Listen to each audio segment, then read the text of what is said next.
시부모님께서 통장을 제 손에 쥐어주시며 도망가거라, 여기 있다간 죽는다고 말씀하셨습니다. 저는 그 말씀에 따라 어두운 곳에 숨어 끔찍한 광경을 목격했습니다. 오늘 이야기는 수산물 공장에서 격리로 일하며 위선적인 시댁 식구들 속에서 묵묵히 살아가는 착하고 인내심 강한 여성 박민서 씨를 중심으로 전개됩니다. 비가 내리던 어느 날 밤, 시아버지인 김태진 회장이 갑자기 위독해졌습니다. 그는 죽기 전 민서에게 비밀리에 통장 하나를 건네며 도망가거라, 여기 있다간 죽는다고 말했습니다. 불길한 예감을 느낀 민서는 밖으로 숨어 끔찍한 진실을 목격하게 됩니다. 과연 그 끔찍한 진실은 무엇일까요? 아버님, 왜 이러세요? 진우 씨, 어머님, 빨리 내려와 보세요. 민서는 김 회장이 휠체어에서 갑자기 타일 바닥으로 쓰러지는 것을 보고 비명을 질렀습니다. 10월의 부든 비가 부산 땅에 쏟아지며 뼛속까지 파고드는 한기를 몰고 왔습니다. 김 회장은 눈을 희번덕거렸고 입은 한쪽으로 비뚤어졌으며 입가에서는 하얀 거품이 흘러나왔습니다. 푸른 힘줄이 돋아난 그의 앙상한 손은 허공에서 떨며 가냘픈 생명의 끈을 붙잡으려는 듯 했습니다. 민서는 무릎을 꿇고 허둥지둥 옷자락으로 시아버지의 입과 거품을 닦아냈습니다. 그녀가 일어나 유선 전화로 구급차를 부르려 하자 김 회장은 갑자기 온 힘을 다해 그녀의 손목을 꽉 붙잡았습니다. 그의 손톱이 살을 파고들어 피가 배어 나왔습니다. 그는 헐떡이며 그녀의 손바닥에 까끌까끌한 무언가를 쥐어주었습니다. 낡고 해진 비닐에 쌓인 낡은 통장이었습니다. 도망가거라. 여기 있다간 죽는다. 김 회장의 목소리는 가늘고 끊겼으며 처마 밖에서 울리는 천둥 소리에 섞여 들어갔습니다. 민서는 시아버지를 멍하니 바라보았고 등줄기에는 식은 땀이 흘렀습니다. 김 회장의 눈빛은 죽음을 앞둔 사람의 공포가 아니라 경악과 뒤섞인 극도의 애원이었습니다. 민서가 반응하기도 전에 나무 계단에서 쿵쿵거리는 발소리가 들려왔습니다. 남편 진우와 시어머니 최숙자 여사가 거실로 뛰쳐나왔습니다. 진우는 후줄근한 민소매 티셔츠 차림이었고 몸에서는 아직도 술 냄새와 공사장 시멘트 냄새가 진동했습니다. 최 여사는 급하게 남색 법복을 걸쳤고 손목에는 아직 나무 염주가 감겨 있었습니다. 비켜.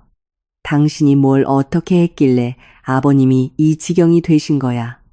최 여사는 날카롭게 소리치며 민서를 찻상 모서리로 거칠게 밀쳤습니다. 그녀는 숨을 헐떡이는 김 회장을 재빨리 훑어본 뒤 진우를 향해 큰 소리로 외쳤습니다. 거기 서서 뭐해? 빨리 나가서 차 불러와. 이렇게 비바람이 치는데 구급차는 언제 온다고? 진우는 움찔하며 민서의 겨드랑이를 잡아 문 쪽으로 끌고 갔습니다. 당신은 마당에 나가서 망 좀 보고 있어. 내가 오토바이 타고 골목 입구 가서 택시 불러올게. 여기 있으면 거치적거리기만 해. 육중한 나무 문이 민서의 눈앞에서 쾅 닫혔고 비가 사정없이 얼굴에 쏟아져 차갑게 느껴졌습니다. 민서의 손은 옷자락 속에 숨긴 통장을 여전히 꽉 쥐고 있었습니다. 무언가 잘못되었다는 불길한 예감이 들었습니다. 최 여사와 진우의 태도는 너무나 냉정했습니다. 울음소리도 사랑하는 가족이 죽어가는 모습을 볼 때 일반적인 혼란도 없었습니다. 민서는 진우의 말대로 문 앞에 서서 기다리는 대신 뒤로 물러났습니다. 그녀는 마당 구석에 쌓여 짭짤한 냄새를 풍기는 낡은 어망더미 뒤로 조심스럽게 몸을 숨겼습니다. 그곳은 가로등 불빛이 닿지 않아 어둠이 두려움에 떨고 있는 그녀의 작은 몸을 삼켜버렸습니다. 금이 간 유리창 틈으로 노란 백열등 불빛이 비틀린 그림자들을 만들어냈습니다. 민서는 숨을 죽였습니다. 진우는 비옷을 입거나 오토바이를 꺼내지 않았습니다. 그는 태평하게 부엌으로 걸어가 대걸레를 들고 나왔습니다. 아까 김 회장이 쏟은 찬물을 진우가 깨끗하게 닦아냈습니다. 소파에서는 최 여사가 허리를 굽혀 불단 아래 깊숙이 손을 뻗어 작은 플라스틱 약병을 꺼냈습니다. 그것은 김 회장의 정기 혈압약 병이었습니다. 최 여사는 뚜껑을 열고 거실 옆 화장실로 재빨리 들어갔습니다. 변기물 내리는 소리가 요란하게 들렸습니다. 그녀는 돌아와 빈 약병을 쓰레기통에 던져 넣고는 이제 경련을 멈추고 가슴이 겨우 미미하게 오르내리는 김 회장을 차갑게 바라보았습니다. 민서는 목구멍에서 터져나오려는 비명을 막기 위해 입을 단단히 틀어막았습니다. 그녀의 팔다리는 진흙처럼 흐물흐물해졌습니다. 그들은 김 회장을 죽이고 있었습니다. 노인의 뇌졸중이라는 병을 가장한 완벽한 살인 사건이었습니다. 그리고 수산물 공장에서 일하는 가난한 며느리인 그가 발병하기 전 마지막으로 곁에 있었던 사람이 될 것이었습니다. 그녀는 그들이 덮어씌울 과실치사 또는 어떤 끔찍한 죄명을 위한 완벽한 방패막이가 될 것이었습니다. 김 회장의 유언이 귓가에 맴돌았습니다. 도망가거라. 민서는 담벼락 쪽으로 서서히 물러났습니다. 그녀는 집에 들어가 아무것도 가져올 엄두를 내지 못하고 얼굴을 때리는 세찬 비를 그대로 맞았습니다. 민서는 낮은 벽돌 담장을 넘어 진흙탕과 더러운 물이 가득한 골목으로 뛰어내렸고 칠흑 같은 어둠 속으로 미친 듯이 달렸습니다. 어디 가요? 젖으니까 저기 천막 안으로 들어가려. 낡은 침대 버스에서 매캐한 연기를 뿜어내던 차장이 민서의 옆구리를 툭 치며 거칠게 소리쳤습니다. 민서는 목을 움츠리고 소름 돋은 팔을 감싸 안으며 버스 계단을 올랐습니다. 그녀는 도망치기 위해 부산의 좁은 골목들을 헤치며 거의 5km를 걸었습니다. 택시를 탈 수도 큰 길로 갈 수도 없었습니다. 자동차 전조등 불빛이 얼굴을 스치는 것이 두려웠습니다. 시외버스 터미널에 도착했을 때 그녀의 온몸은 흠뻑 젖었고 종아리부터 하얀 셔츠 자락까지 흙탕물이 묻어 있었습니다. 오늘 밤 가장 멀리 가는 표 한 장 주세요. 민서는 바지 주머니에서 적고 구겨진 지폐를 꺼내 차장에게 건넸습니다.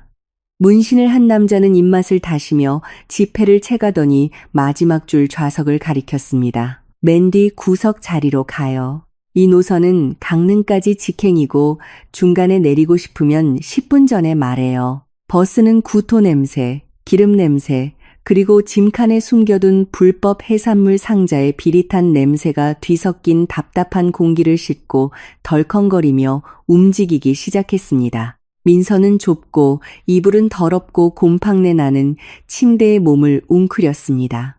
그제야 그녀의 눈에서 뜨거운 눈물이 흘러나와 창백한 뺨을 타고 흘러내렸습니다. 불과 몇 시간 전만 해도 그녀는 시댁을 위해 항구에서 생선 출납 장부를 정리하며 한 푼 두 푼 아끼는 순종적인 아내였습니다. 이제 그녀는 짐도 미래도 없이 젖은 옷 한 벌과 시아버지가 남긴 의문의 통장만을 가진 도망자가 되었습니다. 버스 안에 불이 꺼지고 긁힌 유리창 너머로 희미한 가로등 불빛만이 들어올 때까지 기다린 후에야 민서는 감히 옷 속에서 통장을 꺼냈습니다. 비닐 포장은 찢어졌고 빗물이 스며들어 가장자리가 누렇게 변색되고 휘어져 있었습니다. 민서는 통장을 펼쳤습니다. 예금액을 증명하는 인쇄된 글자는 없었습니다. 누렇게 바랜 줄 친종이 안에는 손으로 쓴 숫자들의 나열이 있었습니다. 김 회장 특유의 비스듬하고 떨리는 글씨체였습니다. 아무런 규칙도 없는 긴 숫자들 옆에는 이상한 기호들이 있었습니다. 마지막 페이지에는 푸른 잉크가 절반쯤 번져 있었고 짧은 주소 한 줄이 적혀 있었습니다. 강원도 강릉시 오사장 젓갈공장. 강릉. 민서는 입안에서 되뇌었습니다. 그녀는 김 회장이 젊었을 때 그 바다에 대해 이야기하는 것을 들은 적은 있었지만 오사장이나 젓갈 공장에 대해서는 한 번도 언급한 적이 없었습니다. 왜 그는 죽음의 문턱에서 이 주소를 그녀에게 맡겼을까요? 저 숫자들은 무엇일까요? 민서는 무릎을 끌어안았고 머리는 망치로 맞는 듯 아팠습니다. 그녀는 친정으로 돌아갈 수 없었습니다. 그녀의 가족은 가난했고 부모님은 모두 흙먼지 속에서 일하는 농부였습니다. 최 여사와 진우는 충분히 그곳까지 찾아와 행패를 부리고 위협할 수 있었습니다. 그들은 분명 그녀가 사라진 것을 알아차렸을 것입니다. 진우는 영세 건설업계와 항만 조폭들과의 복잡한 관계로 사람을 동원해 그녀를 찾는 것이 어렵지 않을 것이었습니다. 그녀는 그들이 가장 예상하지 못할 곳으로 가야 했습니다. 기사님, 강릉에 도착하면 내려주세요. 민서는 버스 앞쪽을 향해 외쳤습니다. 승객들의 규칙적인 코골이 소리가 그녀의 목소리에 담긴 공포를 덮어버렸습니다. 버스는 어둠을 가르며 질주했고 민서의 등 뒤에는 순종적이었던 삶과 파진비 아래 묻히고 있는 끔찍한 범죄가 남겨졌습니다. 누구 찾으시오?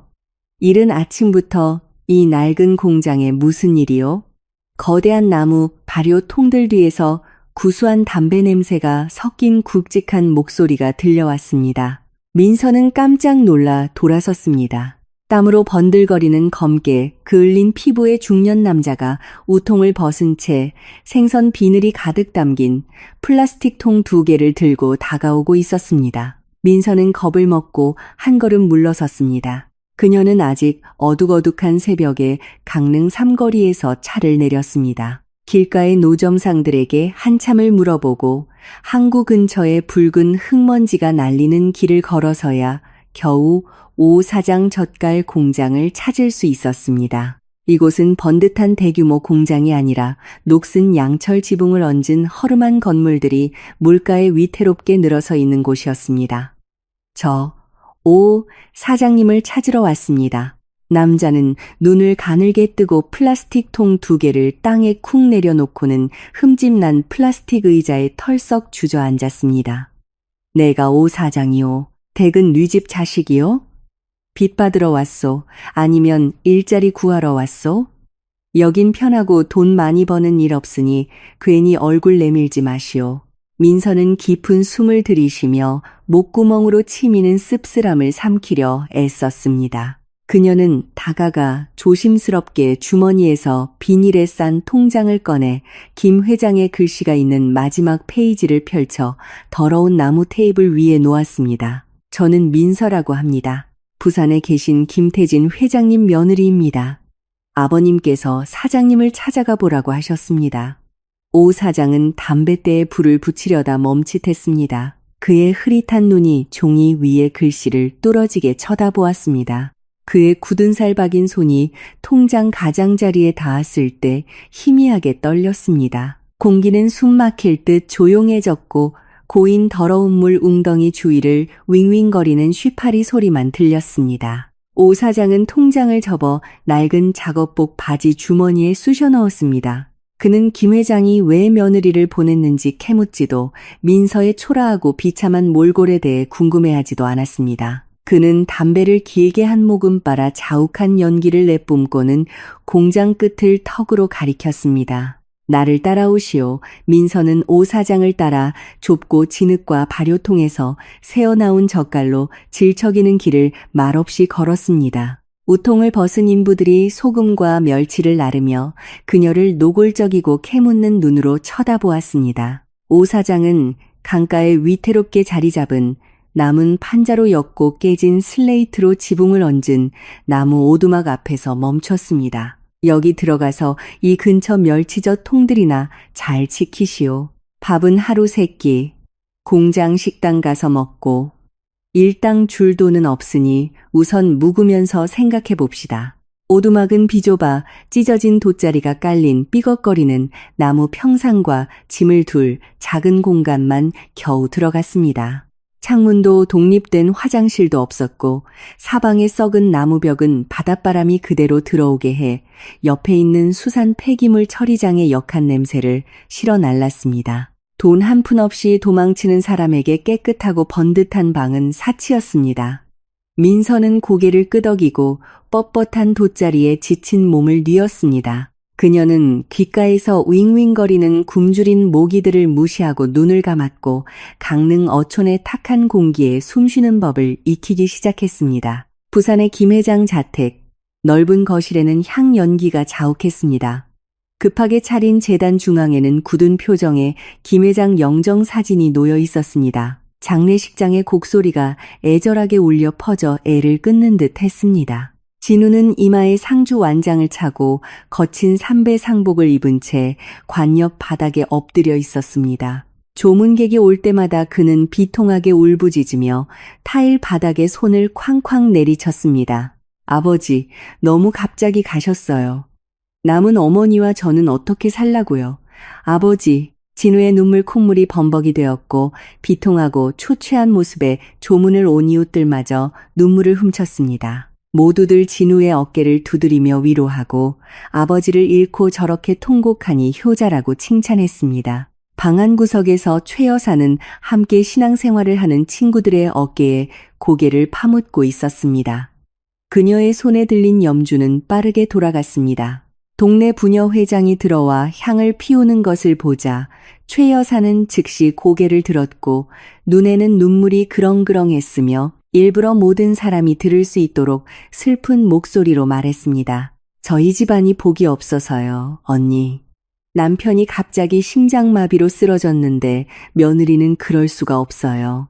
집안이 어수선한 틈을 타서 금고에 있던 돈이랑 금부치를 싹 훔쳐서 남자랑 눈이 맞아 도망쳤어요. 남편이 숨을 헐떡이는데도 구하려는 말 한마디 없이 그냥 등을 돌리고 가버렸어요. 저런 음탕하고 악독한 여자, 장례식장 전체에 수군거리는 소리가 퍼져나갔습니다. 사람들은 민서를 거침없이 욕했습니다. 예전에 민서가 착하고 부지런하다고 칭찬했던 사람들조차 그녀를 도둑년, 시아버지가 돌아가신 틈을 타 애인과 놀아나려고 도망친 음탕한 여자라며 비난했습니다. 완벽한 죄의 누명이 최 여사와 진우에 의해 민서에게 흠없이 씌워졌습니다. 하지만 그 비통한 가면 뒤에서 진우는 슬퍼할 겨를이 전혀 없었습니다. 그날 밤 조문객이 뜸해졌을 때 진우는 부엌 뒤편으로 가 담배에 불을 붙여 깊이 빨아들였습니다. 머리를 빡빡 깎고 양팔에 문신을 가득 새긴 검은 셔츠를 가슴팍까지 풀어헤친 남자가 뒷문으로 들어왔습니다. 어떻게 됐습니까? 형님, 마무리는 됐습니까? 저희가 움직일 수 있도록요. 빡빡머리 남자가 턱을 치켜들며 배수구에 침을 꽁 뱉었습니다. 진우는 담배꽁초를 던져 구둣발로 짓밟았습니다. 그의 목소리는 상심한 아들의 슬픔이라고는 찾아볼 수 없이 차가웠습니다. 우리 아버지는 내일 밤 화장이야. 너희 애들 풀어서 경상도, 강원도, 일대 버스 터미널, 기차역 싹 다 뒤져서 박민서 그년 찾아내. 급하게 갔으니 멀리 가는 차는 못 탔을 거야. 찾으면 어떻게 할까요? 빡빡머리가 되물었습니다. 몸에 있는 거 싹 다 빼서. 진우는 눈을 부릅떴고 두 이를 악물어 드득 소리를 냈습니다. 산채로 잡아와. 몸에 있는 비닐에 싼 검은색 통장 무조건 찾아내. 저항하면 다리 몽둥이라도 부러뜨려서 트럭에 싣고 와. 비용은 내가 다 댈 테니 깨끗하게 처리하고 경찰이 냄새 맡지 못하게 해. 그 통장이 다른 놈 손에 들어가면 우리 집안 다 끝장이야. 진우는 바지 주머니에서 5만 원권으로 된 두툼한 돈다발을 꺼내 조폭의 손에 쥐어주었습니다.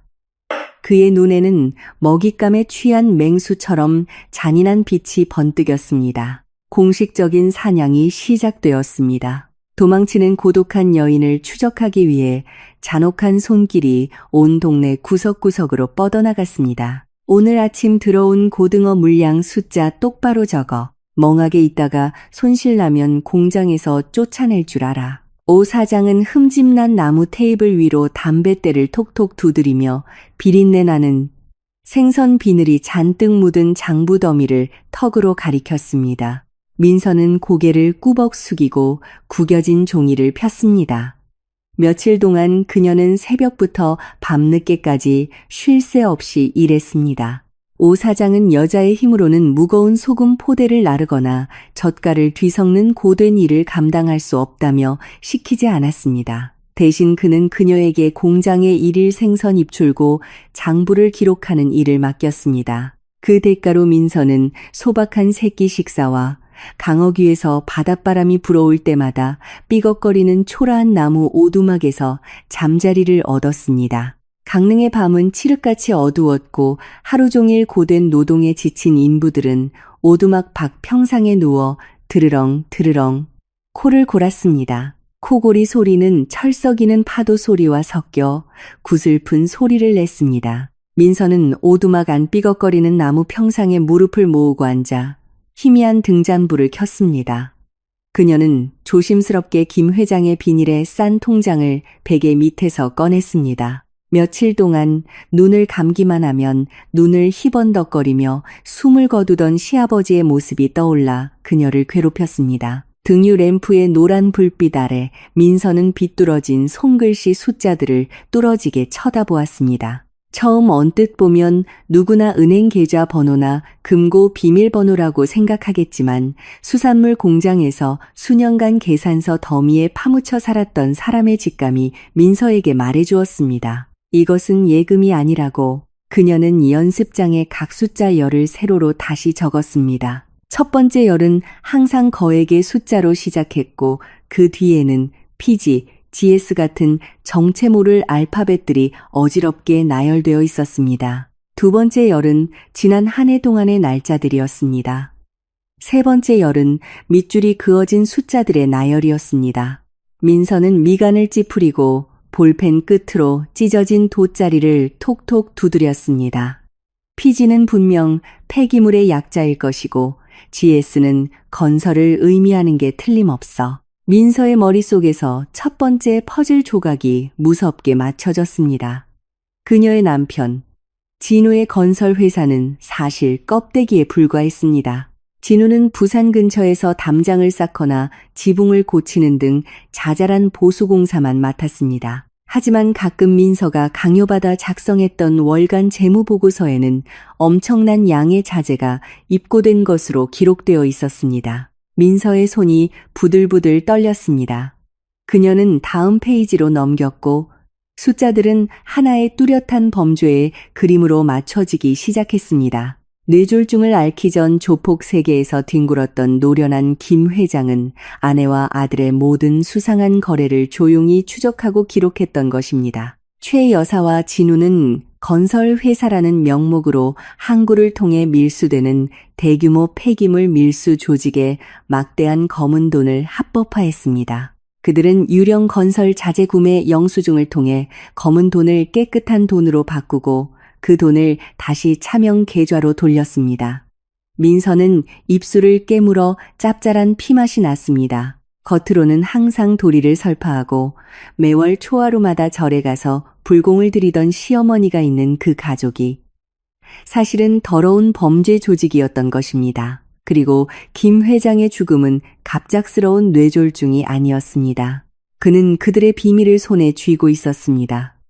이 통장은 바로 최 여사 모자의 머리 위에 매달린 사형 선고와 같았습니다. 민서는 소름이 돋아 통장을 재빨리 가슴팍에 숨겼습니다. 그녀는 자신이 단순히 절도라는 누명에서 도망치는 것이 아니라 길을 막는 누구든 목을 물어뜯을 준비가 된 맹수들에게 쫓기고 있다는 것을 깨달았습니다. 야, 맥주 더 따라봐. 오늘 언니가 다 쏠게. 끝까지 마시고 취하지 않으면 집에 안 가. 강릉 버스터미널 근처 조개 껍데기가 어지럽게 널린 허름한 길거리 포장마차에서 유나의 앙칼진 목소리가 울려 퍼졌습니다. 유나는 진우의 여동생으로 최 여사가 애지중지하며 버릇없이 키운 외동딸이었습니다. 그녀는 게으르기 짝이 없었습니다. 20몇 살이 되도록 여전히 엄마에게 돈을 타서 화려하게 치장하고 동네 불량배들과 어울렸습니다. 아버지가 돌아가신 지 49제도 채 지나지 않았는데 유나는 불량한 친구들과 함께 강원도까지 와서 조의금을 흥청망청 쓰고 있었습니다. 민서는 힘들게 얼음으로 채워진 무거운 오징어 상자를 젓갈 공장 3륜차에서 내려 가게 주인에게 건네주고 있었습니다. 오 사장은 요즘 그녀가 장부를 꼼꼼히 정리하는 것을 보고 안쓰러웠는지 가끔 배달차를 따라 시내를 돌며 약간의 수수료를 벌게 해주었습니다. 민서는 헐렁하고 더러운 작업복을 입고 얼굴의 절반 이상을 가리는 모자를 푹 눌러 쓰고 있었습니다. 그녀가 상자를 수도꼭지 옆에 힘껏 내려놓자 오토바이 열쇠 꾸러미가 그녀의 고무장화로 날아왔습니다. 어이, 아줌마. 물건 조심해서 내려놔요. 더러운 물이 내 비싼 옷에 다 튀잖아. 배상할 능력은 있고 유나는 하늘을 향해 얼굴을 치켜들고 플라스틱 의자에 다리를 꼬고 앉아 타다만 담배를 물고 있었습니다. 민서는 멈칫하며 모자를 더 깊이 눌러쓰고 말없이 3륜차로 돌아가려는데 유나의 친구 중 한 명이 벌떡 일어났습니다. 어이, 거기 아줌마, 태도가 왜 그따위야? 유나 누님한테 사과해. 빨리. 그가 민서의 어깨를 세게 밀쳐 그녀는 비틀거리며 날카로운 조개 껍데기 더미 위로 넘어질 뻔했습니다. 모자가 머리에서 벗겨져 땅에 떨어졌습니다. 포장마차에 눈부신 네온 불빛 아래 민서의 초췌하고 창백한 얼굴이 적나라하게 드러났습니다. 담배 연기를 내뿜던 유나는 갑자기 멈칫했고 두 눈은 귀신이라도 본 듯 동그래졌습니다. 그녀는 담배를 땅에 던져 구두굽으로 지식인 다음 다가와 민서의 멱살을 거칠게 움켜잡았습니다. 알고 보니 우리 귀하신 올케 언니가 이 구석에 숨어 있었네. 대단하시네, 아주. 우리 집 돈 싹 훔쳐서 도망치더니 여기까지 와서 접시 닦고 있었어? 오늘 내가 너 잡았어. 민서는 버둥거리며 유나의 손을 세게 뿌리쳤습니다. 유나의 친구들은 상황을 보고는 희죽거리며 주위를 둘러쌌습니다. 유나는 찢어진 주머니에서 스마트폰을 급히 꺼내 손가락으로 빠르게 무언가를 눌렀습니다. 거기 꼼짝 말고 있어. 당장 진우 오빠한테 전화해서 사람 보내. 너 끌고 가게 할 테니까. 내가 계속 버틸 수 있는지 보자고. 우리 집에서 너 찾으려고 온 동네를 다 뒤지고 있다고. 민서는 한마디도 하지 않고 이를 악물고 유나를 세게 밀쳐 술상 위로 넘어뜨렸습니다. 그릇들이 와장창 쏟아졌고 그녀는 뒤편의 진흙투성이 붉은 흙길을 향해 미친 듯이 달리기 시작했습니다. 유나는 고래고래 소리를 지르며 맥주병을 집어들고 바짝 뒤쫓았고 술에 취한 젊은이들도 우르르 따라 나섰습니다. 민서는 젓갈 공장 뒤편 쓰레기와 짭짤한 진흙으로 가득한 질퍽한 공터까지 달려가다 나무 뿌리에 걸려 넘어졌습니다. 미처 일어나기도 전에 유나가 달려들어 민서의 머리채를 뒤로 잡아당겼습니다. 어디로 도망가, 이 미친년아. 우리 엄마 돈 훔친 거 당장 내놔. 안 그러면 여기서 내 얼굴을 갈기갈기 찢어버릴 거야. 진우 오빠가 여기 오면 네가 그 집에서 한 푼이라도 챙길 수 있을 것 같아?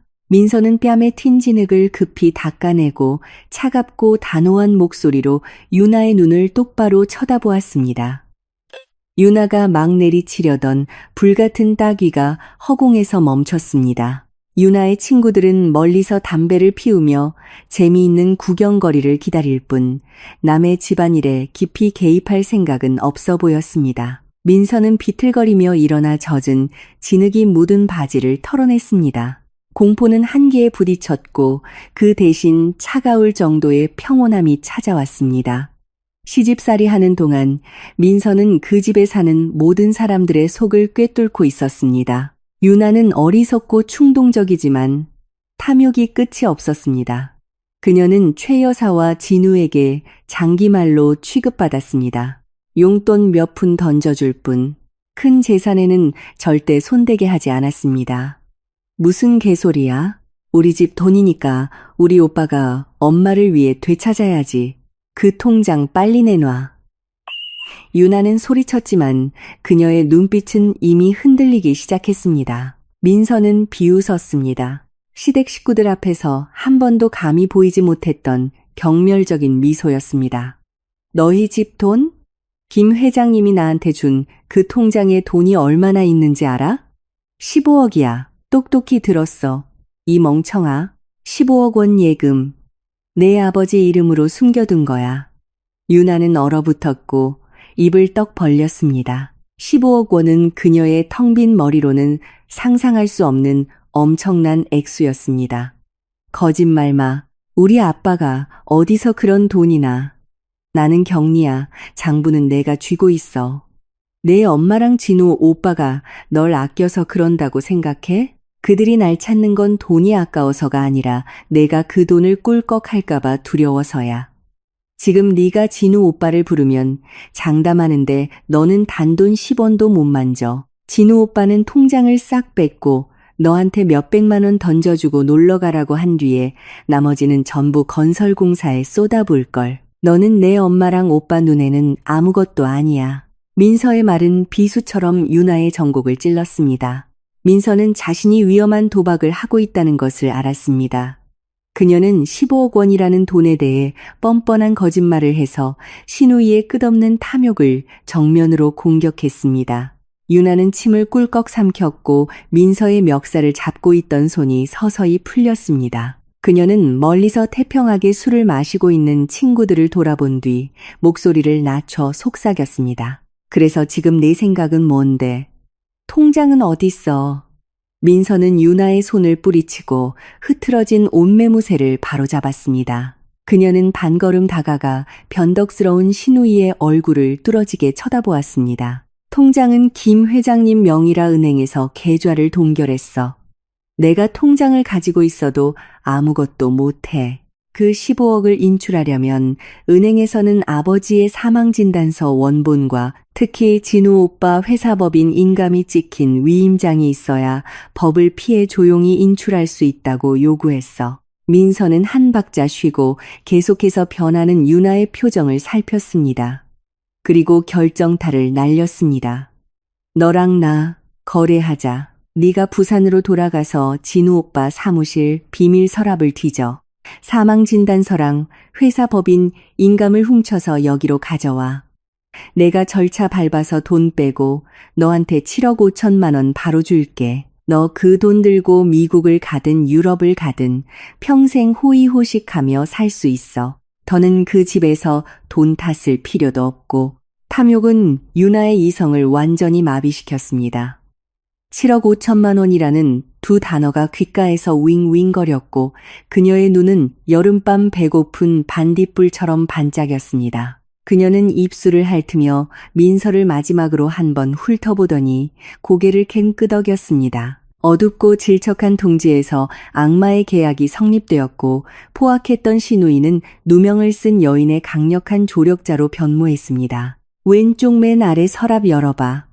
플래시 너무 밝게 켜지 말고 창밖으로 빛 새어나가면 사람들이 보니까. 강릉의 젓갈 창고 초소에서 민서의 나지막한 목소리가 값싼 휴대폰 스피커를 통해 흘러나왔습니다. 민서는 끊기는 영상 통화 화면을 뚫어지게 쳐다보았습니다. 화면 저편에서는 유나가 떨리는 손으로 휴대폰 손전등을 비추며 부산 집에 있는 진우의 담배 냄새에 자욱한 사무실을 훑고 있었습니다. 시계는 정확히 새벽 2시를 가리켰습니다. 유나는 그날 밤 바로 부산행 버스를 타고 개인 열쇠로 뒷문을 열고 집에 몰래 들어왔습니다. 집은 무덤처럼 고요했습니다. 쾅! 잠겼어. 진우 오빠가 열쇠로 잠가서 안 열려.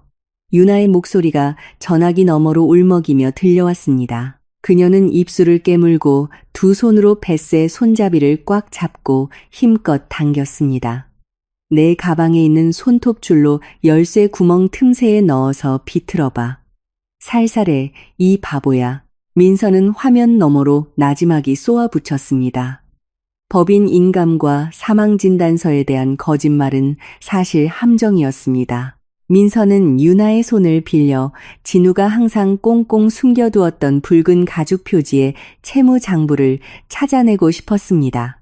그것이야말로 김 회장의 의문의 숫자들과 일치하는 가장 어두운 자금 세탁 거래를 기록한 치명적인 증거였습니다. 유나는 식은땀을 흘리며 쇠로 된 손톱줄을 열쇠 구멍에 깊숙이 찔러 넣고 세게 비틀었습니다. 철컥하는 건조한 소리가 나며 서랍이 열렸지만 불행히도 힘을 너무 세게 준 탓에 책상 위에 크리스털 트로피가 밀려나 와장창 소리를 내며 타일 바닥으로 떨어져 산산조각 났습니다. 고요한 밤의 정적을 찢는 날카로운 소리였습니다. 젠장. 망했다. 민서야. 유나는 공포에 질려 신음했습니다. 화면 너머로 민서는 아래층 최 여사의 침실에서 들려오는 슬리퍼 끄는 소리가 서둘러 계단을 올라오는 것을 똑똑히 들었습니다. 거기 누구야? 여자의 날카롭고 찢어지는 듯한 외침이 들렸습니다. 방구석 옷장에 숨어 빨리. 입 닥치고 숨도 크게 쉬지 마. 민서는 냉정하게 명령하며 자신의 목소리가 저편으로 넘어가지 않도록 재빨리 마이크 음소거 버튼을 눌렀습니다. 유나가 장례 냄새가 진동하는 합한 옷장 속으로 허둥지둥 기어 들어갈 때 화면은 심하게 흔들렸습니다.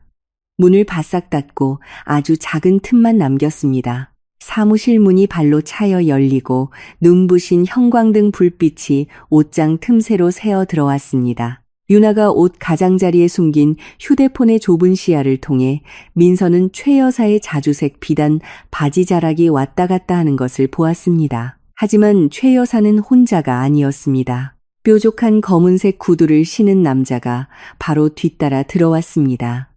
젠장, 바람 때문에 트로피가 떨어진 것뿐이잖아. 누가 여기 숨어 들어왔다고 난리야. 사람 놀라게 하고 있어. 굵고 탁한 남자의 목소리가 짜증스럽게 들려왔습니다. 민서는 귀를 휴대폰 스피커에 바싹 갖다 댔습니다. 이 목소리는 낯설었습니다. 진우도 비독촉하러 오던 조폭들도 아니었습니다. 최 여사는 한숨을 내쉬며 허벅지를 짝 소리나게 쳤습니다. 백 사장님 진정하세요. 조심해서 나쁠 거 없잖아요. 그 빌어먹을 박민선연이 김 회장 통장 들고 흔적도 없이 사라졌는데 진우가 사람 풀어서 온 터미널을 다 뒤져도 아직 못 잡았어요. 김 회장은 죽었지만 저와 사장님의 목숨은 아직 그년 손에 달려 있다고요. 옷장 어둠 속에서 유나는 손톱이 살을 파고들어 피가 날 정도로 입을 세게 틀어막았습니다. 방금 최 여사가 백 사장이라고 부른 남자. 유나는 어렸을 때부터 부모님의 부부싸움과 물건 부수는 소리 속에서 어렴풋이 들어본 이름이었지만 얼굴을 본 적은 한 번도 없었습니다. 이 쓸모없는 여자 같으니라고 백 사장이 날카롭게 소리쳤습니다. 짝하는 날카로운 소리가 울리며 그의 손바닥이 최 여사의 뺨을 강타했습니다. 그녀는 비틀거리며 바닥에 넘어졌고 아픔에 신음했지만 감히 반박하지 못했습니다. 내가 몇 달 전에 깔끔하게 처리하라고 김 회장 밥에 무생무취 농약 타라고 했잖아.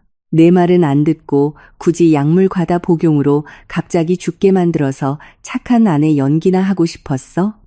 이제 꼴 좋다. 그 영감이 숨 넘어가기 전에 며느리한테 통장 넘기고 사라졌잖아. 그 통장이 경찰 손에 들어가면 내 폐기물 밀수 루트랑 진우놈의 유령 회사까지 싹 다 끝장이야. 백 사장은 다가와 최 여사의 헝클어진 머리채를 잡아 뒤로 젖혔습니다. 강릉에 있던 민서는 온몸이 굳어갔습니다.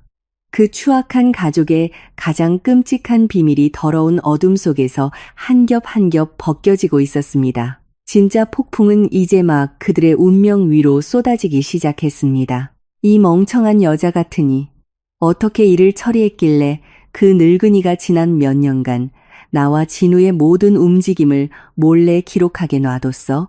백 사장의 탁하고 거친 목소리가 강릉의 어두운 초소구석에 웅크리고 있는 민서의 낡은 휴대폰 스피커를 통해 똑똑히 들려왔습니다. 민서는 숨을 죽이고 떨어뜨릴까봐 두려운 듯 휴대폰을 꽉 쥐었습니다. 전화 저편에서는 방충제 냄새가 진동하는 어두컴컴한 옷장 속에 웅크린 유나가 땀을 비오듯 흘리고 있었습니다. 옷장 문틈으로 희미하게 새어 들어오는 형광등 불빛은 유나와 민서가 함께 끔찍한 연극을 목격하기에 충분했습니다. 최 여사는 타일 바닥에서 비틀거리며 일어섰습니다. 한 손으로는 시뻘겋게 부어오른 뺨을 감쌌고 머리는 산발이 되어 더는 집에서 수행하는 사람의 위험 있는 모습은 찾아볼 수 없었습니다. 그 영감이 반신불수인 척, 말 못하는 척하는 걸 제가 어떻게 알았겠어요. 의사도 분명 젓가락질도 못한다고 했는데 휠체어 방석 밑에 통장을 숨기고 제가 집 비운 사이에 기록했을 줄 누가 알았겠어요. 그리고 백 사장님, 진우가 그 박민선연 찾으려고 며칠 동안 터미널 다 뒤지느라 돈을 얼마나 썼는데요? 사장님은 왜 부하들 풀어서 좀 도와주지 않으세요? 백 사장은 바닥에 침을 뺏고 반짝이는 검은 구두 끝으로 초조하게 바닥을 톡톡 쳤습니다. 내 부하들은 지금 항구 밑에 밀수 폐기물 숨기느라 바빠. 지금 움직였다간 경찰한테 싹 다 잡혀. 내가 30년 동안 당신 모자를 돌봐주면서 진우 놈을 그 유령 회사 사장으로 만들어 돈 세탁기를 터줬는데 당신은 그 치명적인 증거를 며느리 손에 넘겨? 그년이 수사기관의 통장을 넘기면 나도, 당신도, 그리고 우리 둘의 사생아도 다 같이 감방 가는 거야. 전화저편의 민서도 못지않게 충격에 빠졌습니다. 우리 둘의 사생아. 백 사장의 말은 민서가 시댁에 대해 가지고 있던 단편적인 기억들에 망치질을 하는 것 같았습니다. 진우는 김 회장의 친아들이 아니었던 것입니다. 최 여사와 이 폐기물 밀수 업계의 거물 사이의 추악한 불륜 관계는 30년 전부터 시작되었습니다. 목소리 좀 낮춰요. 최 여사는 날카롭게 소리치며 조용한 사무실을 둘러보았습니다. 김 회장은 진우가 자기 핏줄이 아니란 걸 작년 설에 알았어요. 그 영감이 몰래 변호사랑 연락해서 유언장을 수정하고 우리 모자의 상속권을 박탈해서 모든 수산물 공장을 유나한테 넘기려고 했어요. 제가 서둘러 혈압약을 심근경색 유발제로 바꿔서 그 영감이 급사하게 만들지 않았으면 지금 우리 모자는 길바닥에 나앉았을 거라고요. 제가 남편을 죽였다는 오명을 쓰고 싶었을 것 같아요. 하늘이 무너질 비밀이 무참히 드러났습니다. 모든 퍼즐 조각이 맞아떨어졌습니다. 김 회장의 비참한 죽음, 최 여사 모자의 냉정한 현장 정리, 그리고 민서를 향한 집요한 추격. 그들은 김 회장이 자금 세탁 경로를 기록한 생사부와 같은 통장을 가지고 있었기 때문만이 아니라 사생아의 신분에 대한 연결고리를 끊기 위해 그를 죽인 것이었습니다. 이 진실은 민서가 그 집에서 살면서 상상했던 것보다 훨씬 더 끔찍했습니다. 옷장 안 공기는 숨 막힐 듯 답답했습니다. 유나는 숨을 쉴 수 없었고 친어머니와 오빠가 냉혈한 살인자라는 사실에 극도의 공포를 느껴 방광이 심하게 수축했습니다. 지린내 나는 따뜻한 액체가 서서히 흘러나와 속옷을 적시고 떨리는 종아리를 타고 흘러내렸습니다. 그녀는 너무 무서워서 오줌을 지렸습니다. 유나는 부들부들 떨며 문틈으로 새어 들어오는 희미한 빛을 피해 옷장 구석으로 더 깊이 들어가려 했지만 서투름과 공포 때문에 팔꿈치가 나무 옷장 벽에 세게 부딪혔습니다. 딱 건조한 소리가 났습니다. 아주 작은 소리였지만 새벽 3시의 고요한 방 안에서는 그 소리가 천둥처럼 울렸습니다. 최 여사는 깜짝 놀라 백 사장의 등 뒤로 물러섰습니다. 백 사장은 눈을 가늘게 뜨고 방구석에 굳게 닫혀있는 합한 옷장을 똑바로 쳐다보았습니다. 그는 아무 말 없이 허리띠에서 번쩍이는 금속 물체를 꺼내 들었습니다. 그의 발걸음은 느렸고 일부러 구두굽을 타일 바닥에 세게 디뎌 불길한 소리를 냈습니다. 누가 거기 숨어 있어? 나와. 백 사장의 목소리는 먹잇감을 사냥하는 맹수처럼 으르렁거렸습니다. 유나는 두 귀를 막고 눈물을 펑펑 쏟았습니다. 휴대폰 화면 너머로 민서는 계속해서 흔들리는 화면을 보며 모든 것이 발각되었음을 알았습니다. 도망쳐. 유나야, 문 박차고 뛰어. 민서는 전화기에 대고 소리쳤지만 이미 늦었습니다. 백 사장의 거친 손이 옷장 문을 활짝 열었고 눈부신 불빛이 핏기 하나 없이 창백해진 유나의 얼굴을 정면으로 비췄습니다. 옷장 안에 서 있는 사람이 자신의 딸인 것을 본 백 사장은 순간 멈칫했습니다. 그 찰나의 망설임이 틈을 만들었습니다. 생존 본능이 깨어난 유나는 날카로운 비명을 지르며 온 힘을 다해 백 사장의 배를 발로 찼습니다. 나이든 남자는 중심을 잃고 뒤로 넘어졌습니다. 유나는 망설이지 않고 튀어나와 문을 막고 서 있던 최 여사마저 밀치고 나갔습니다. 그녀는 앞만 보고 미친 듯이 계단을 내려가 어둠과 밖에서 쏟아지는 비 속으로 사라졌습니다. 전연 잡아. 다 들었어. 위층에서 백 사장의 분노에 찬 외침이 들려왔습니다. 유나는 뒷문을 박차고 질퍽한 골목으로 뛰어들어 칠흑 같은 어둠 속으로 녹아들었습니다. 전화 이편에서 민서의 휴대폰 화면은 빙빙 돌다가 툭 꺼졌습니다. 유나가 도망치다 휴대폰을 떨어뜨린 것이었습니다. 민서가 마지막으로 들은 소리는 유리 화면이 쨍하고 깨지는 소리였습니다. 휴대폰 신호가 끊겼고 민서는 멍하니 손에 힘을 풀었습니다. 휴대폰이 손바닥에서 미끄러져 나무 바닥에 쿵 하고 떨어졌습니다. 그녀는 초소구석에 주저앉았고 옷은 땀으로 흠뻑 젖었습니다. 유나가 발각되었습니다. 그들은 즉시 유나의 깨진 휴대폰에서 통화 기록을 확인하거나 데이터를 복구하려 할 것입니다. 백 사장은 노련한 조폭이었습니다. 유나가 방금 통화한 낯선 번호가 강릉의 통신기지국에서 발신되었다는 것을 알아내는 데는 그리 오랜 시간이 걸리지 않을 것이었습니다. 늑대무리가 피냄새를 맡았습니다. 그들은 이 허름한 젓갈 공장으로 몰려올 것입니다. 이제 민서에게는 더 이상 물러설 곳이 없었습니다. 생사를 건 대결의 카운트다운이 시작되었습니다. 날이 밝자마자 민서는 서둘러 오 사장을 찾아 나섰습니다. 바다의 짠내를 머금은 자욱한 안개가 허리까지 차올랐습니다. 오 사장은 야외 구역의 젓갈 통뚜껑을 점검하고 있었습니다. 넋이 나간 듯 창백한 민서의 얼굴을 보고 그는 하던 일을 멈추고 허리띠에서 검게 변한 대나무 담뱃대를 꺼냈습니다. 무슨 일이 있길래 얼굴이 핏기 하나 없소? 어젯밤에 귀신이라도 만났소? 오 사장은 이끼 낀 벽돌 계단에 주저앉아 성냥을 켜 담배에 불을 붙여 길게 한 모금 빨았습니다. 담뱃대 안의 물이 꿀꺽꿀꺽 소리를 냈습니다. 민서는 망설이지 않았습니다. 그녀는 마른 침을 삼키며 어젯밤 영상통화를 통해 보고 들은 모든 것, 김 회장의 피살, 기록이 담긴 통장, 진우의 출생 비밀, 그리고 특히 어둠 속에서 모든 것을 조종하는 자의 이름까지 똑똑히 이야기했습니다. 그 사람 이름은 백 사장이에요. 최 여사가 그를 백 사장님이라고 불렀어요. 그는 항구 밑에서 대규모 폐기물 밀수업을 해요. 민서의 말이 끝나자 담배 연기를 내뿜던 오 사장은 갑자기 멈칫했습니다. 그의 눈은 순간 멍해졌다가 이내 새까맣게 가라앉았습니다. 그의 거친 손은 떨렸고 손가락 관절이 하얗게 될 정도로 담뱃대를 꽉 쥐었습니다. 그놈 이름이 백 사장이라고? 부산에서 폐기물 밀수를 하고 목에 검지손가락만 한 긴 흉터가 어깨까지 이어져 있지 않소? 민서는 기억을 더듬었습니다. 어젯밤 흐릿한 휴대폰 화면 너머로 백 사장이 셔츠 단추를 풀었을 때 그녀는 그의 목을 가로지르는 지네 같은 큰 흉터를 어렴풋이 보았습니다. 그녀는 단호하게 고개를 끄덕였습니다. 오 사장은 담뱃대를 벽돌에 세게 내리쳐 불똥이 사방으로 튀었습니다. 그의 눈은 붉은 핏발이 섰고 주름진 얼굴은 깊은 곳에서부터 억눌려온 증오로 일그러졌습니다. 인과응보야. 정말로 인과응보야. 하늘이 눈이 있지.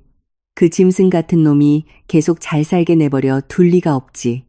오 사장의 목소리는 갈라지고 쉬었습니다. 그는 멀리 조수가 밀려오자 황급히 도망치는 게 때가 있는 진흙갯벌을 바라보았습니다. 15년 전 나는 부산에서 제일 큰 연안 어선단을 가지고 있었소.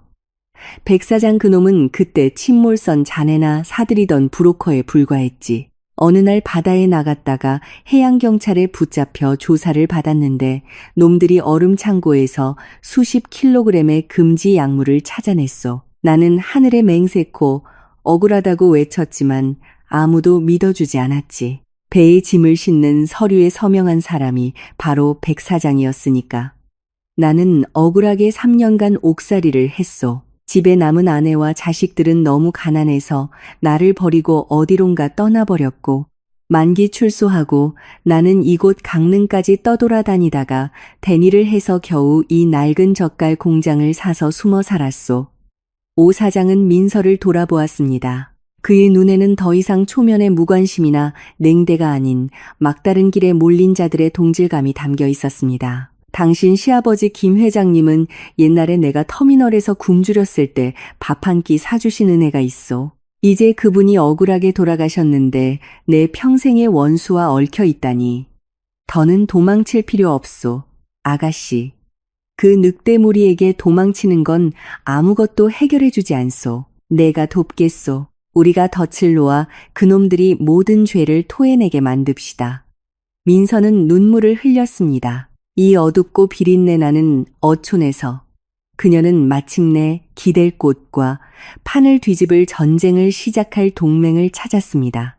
보름 동안 아무 소식 없이 시간이 흘렀고 진우는 부산의 텅 빈 넓은 집에서 미친 짐승처럼 날뛰었습니다. 사채업자들이 몰려와 대문에 붉은 페인트와 오물을 던지기 시작했습니다. 백 사장의 밀수 사업은 경찰의 낌새를 채고 중단되었고 진우에게 공급되던 자금도 끊겼습니다. 진우는 가짜 사장이라는 껍데기를 유지하고 빚을 갚기 위해 그 어느 때보다 돈이 절실했습니다. 강릉의 바람 부는 초소에 앉아 민서는 침착하게 오 사장의 휴대폰을 빌려 옛 지인에게 전화를 걸었습니다. 그는 종합항만에서 일하는 창고 관리 과장이었습니다. 민서가 격리로 일하며 통관 서류를 처리할 때 여러 번 뇌물을 받았던 사람이었습니다. 그는 도박 빚에 허덕이고 있었기에 돈만 주면 무슨 일이든 할 사람이었습니다. 과장님, 저한테 완벽한 가짜 운송 서류 한 세트 만들어 주셔야겠어요. 화물은 산업용 폐구리 스크랩 컨테이너 10개 분량이고요. 공장들에서 수거한 폐전선 구리인데 가치는 약 15억 원 정도예요. 세관 서류, 품질 증명서, 선화증권에 모두 빨간 직인이 찍혀 있어야 해요. 얼마면 되시나요? 계약금 절반 먼저 보내드릴게요. 일 끝나고 직접 받으면서 잔금 치르고요.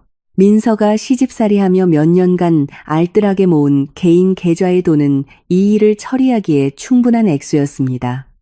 격리의 본성은 꼼꼼함이었습니다. 민서는 창고 과장에게 기술 사양을 조작하고 통관 서류에 완벽한 사각지대를 만들어 마치 화물이 절차상 문제로 묶여 시가의 3분의 1 가격에 급히 처분해야 하는 것처럼 보이게 하라고 지시했습니다. 가짜 서류 세트가 완성되어 강릉으로 우편 배송되자 민서는 두 번째 단계에 착수했습니다. 그녀는 폐기물 업계에서 진우의 핵심 거래처들을 잘 알고 있었습니다. 민서는 창고 과장에게 항구에 묶여있는 아주 좋은 물건이 있는데 3일 내에 현금으로 전액을 지불할 사람을 구한다는 소문을 업계에 퍼뜨려 달라고 부탁했습니다. 철강 재련소에 되팔면 두세 배의 이익을 보장한다는 약속과 함께 이 달콤한 소문은 술자리를 통해 브로커들의 네트워크를 통해 퍼져나가 가장 자연스러운 방식으로 진우의 귀에 들어갔습니다. 빚쟁이들에게 목이 졸리는 상황에서 엄청난 이익을 남길 수 있는 거래가 하늘에서 떨어진 구명조끼처럼 나타난 것입니다. 민서는 남편이 서류 작업에는 무지하다는 것을 알았습니다. 예전부터 입고 서류 확인은 모두 그녀에게 의존했습니다. 그는 오직 최종 수익률만 볼 줄 아는 사람이었습니다. 끝없는 탐욕과 빚으로 인한 궁지가 그의 이성을 완전히 흐리게 할 것이었습니다. 오 사장은 문턱에 앉아 대나무를 엮으며 민서가 봉투에 가짜 서류를 차곡차곡 넣는 것을 보고 입맛을 다셨습니다. 진우 그놈이 그렇게 쉽게 미끼를 물 것 같소? 그 주변 브로커들도 산전수전 다 겪은 놈들인데 혹시라도 가짜 서류인 걸 알아채면 모든 노력이 물거품이 될 텐데. 민서는 봉투를 봉하며 차갑게 비웃었습니다. 그녀의 눈에는 더 이상 예전의 순종적이고 나약한 모습이 없었습니다. 브로커들은 못 알아챌 거예요. 제가 그들이 항상 사용하는 밀수 절차의 허점을 그대로 이용해서 서류를 만들었거든요. 진우 씨는 지금 목이 말라요. 그는 이 거래를 혼자 독차지하기 위해 백 사장에게 알리지 않을 거예요. 그는 중개인에게 줄 15억 원 현금을 마련하기 위해 어떻게든 집문서를 담보로 잡을 방법을 찾을 거예요. 미끼는 던져졌어요. 이제 우리는 물고기가 스스로 덫에 들어와 서로를 물어뜯는 것을 지켜보기만 하면 돼요. 사장님. 이제 진짜 게임이 시작되었습니다. 어머니, 보세요. 3일 안에 현금 15억 원. 일주일만 굴려서 재련소에 넘기면 최소 5억은 남아요. 우리 집 빚더미를 해결할 천재일우의 기회가 바로 여기 있잖아요. 진우는 두꺼운 서류 뭉치를 강화유리 테이블 위에 쾅 내리쳤습니다. 며칠 밤을 새워 빚 독촉하는 조폭들을 상대하느라 그의 눈은 붉은 핏발이 서 있었습니다. 그는 진한 블랙커피를 한 모금 마셨고 거실은 담배 연기로 자욱했습니다. 최 여사는 조심스럽게 운송장을 들어보았습니다. 세관직인과 선화증권의 선명한 간인이 산업용 페구리 스크랩의 품질을 보증하는 각 페이지마다 찍혀 있어 그녀의 눈을 현혹시켰습니다. 젊었을 때부터 한탕주의 장사꾼이었던 최 여사는 이렇게 큰 이익을 보자 탐욕이 다시 솟아올라 평소의 불안감을 압도했습니다. 하지만 김 회장의 죽음과 민서가 사형 선고와 같은 통장을 들고 사라진 것은 여전히 그녀의 마음을 갉아먹는 악몽이었습니다. 하지만 지금 당장 그 돈을 어디서 구하니? 백 사장은 요즘 일이 막혔어. 경찰이 항구 및 폐기물 창고들을 샅샅이 뒤지고 있어서 회사로 들어오던 자금줄이 다 끊겼어. 어제 어머니가 돈 좀 빌려달라고 했더니 얼굴도 못 들 정도로 욕만 하더라. 진우는 담뱃재를 바닥에 털고 앞으로 몸을 숙이며 나지막하고 단호한 목소리로 말했습니다. 백 사장 돈 기다리다간 다음 생에나 가능해요. 이번 거는 백 사장 몰래 제 직속 브로커 통해서 진행하는 거예요. 생각해보세요, 어머니. 몇 년 동안 우리가 그 사람 꼭두각시 노릇하면서 돈 세탁해주고 겨우 푼돈이나 얻어먹었잖아요. 이 집은 우리 집이에요. 제 생각은 이래요. 어머니가 수산물, 공장 등기부등본이랑 이 집 등기부등본 꺼내세요.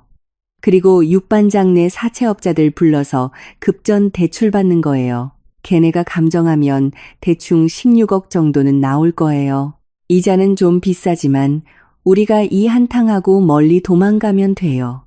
백 사장이랑 그 골치 아픈 문제들은 그냥 내버려 두고요. 최 여사는 망연자실했습니다.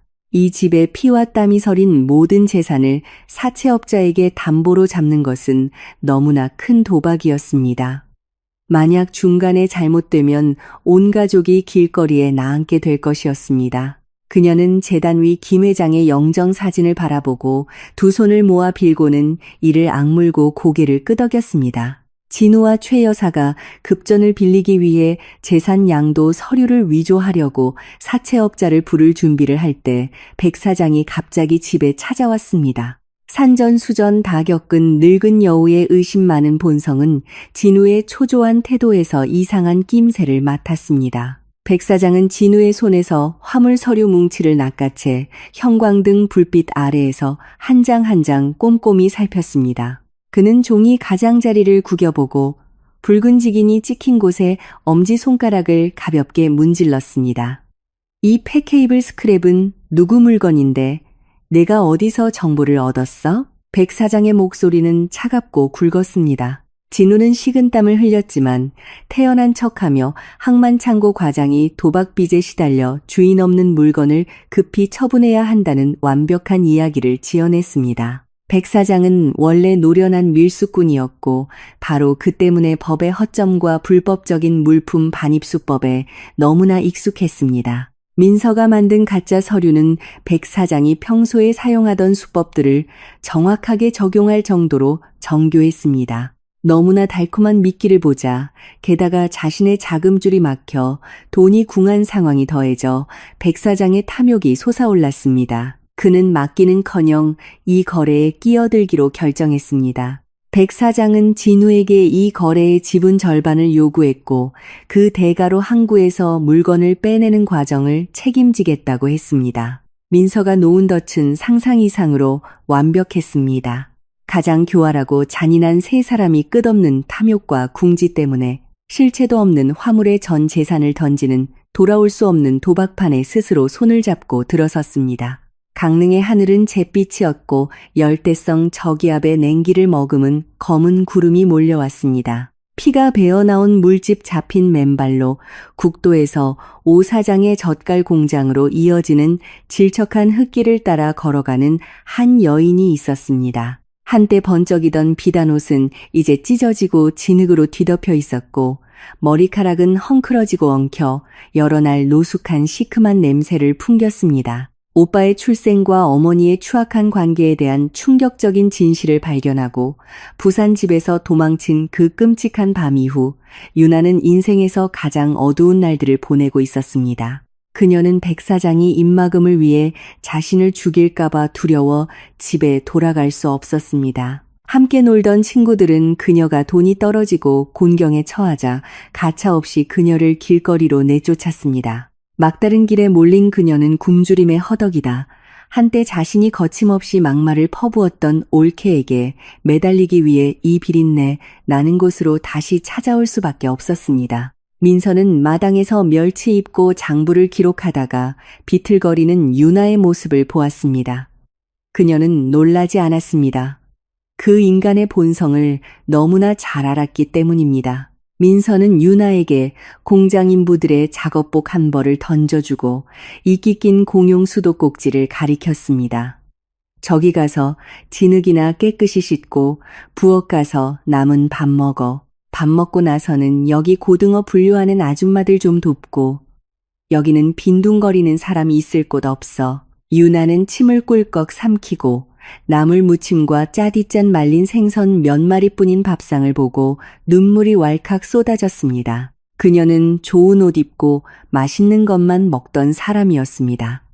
젓갈 공장의 진한 비린내 속에서 딱딱하게 굳은 찬밥을 씹어야 했습니다. 고되고 힘들수록 유나의 마음속 분노는 더욱 커져갔습니다. 그녀는 쭈그려 앉아 질척한 해초더미 속에서 생선을 골라내며 자신의 신세를 한탄하며 중얼거렸습니다. 비릿한 냄새가 코를 찔러 몇 번이나 헛구역질을 했습니다.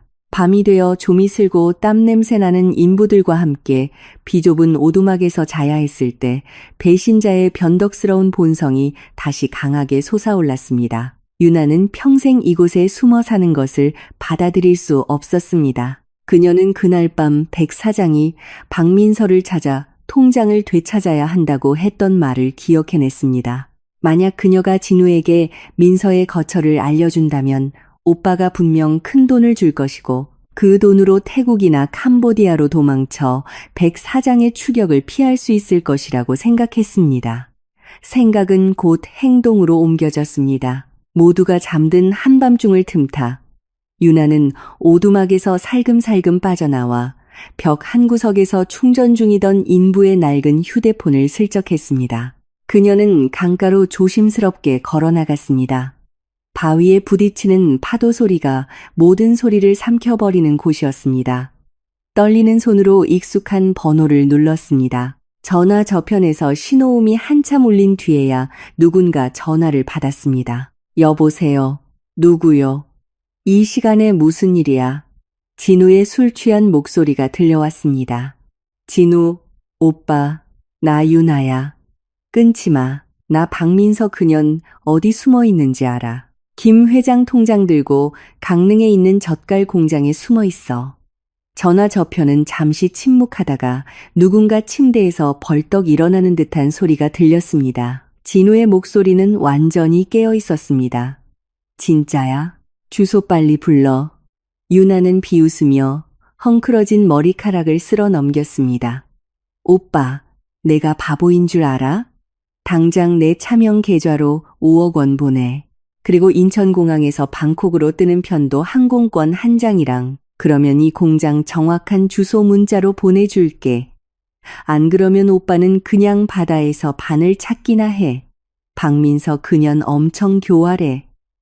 그 통장 경찰에 넘기려고 하고 있다고. 같은 핏줄을 나눈 자들의 더러운 거래는 어둠 속에서 순식간에 성사되었습니다.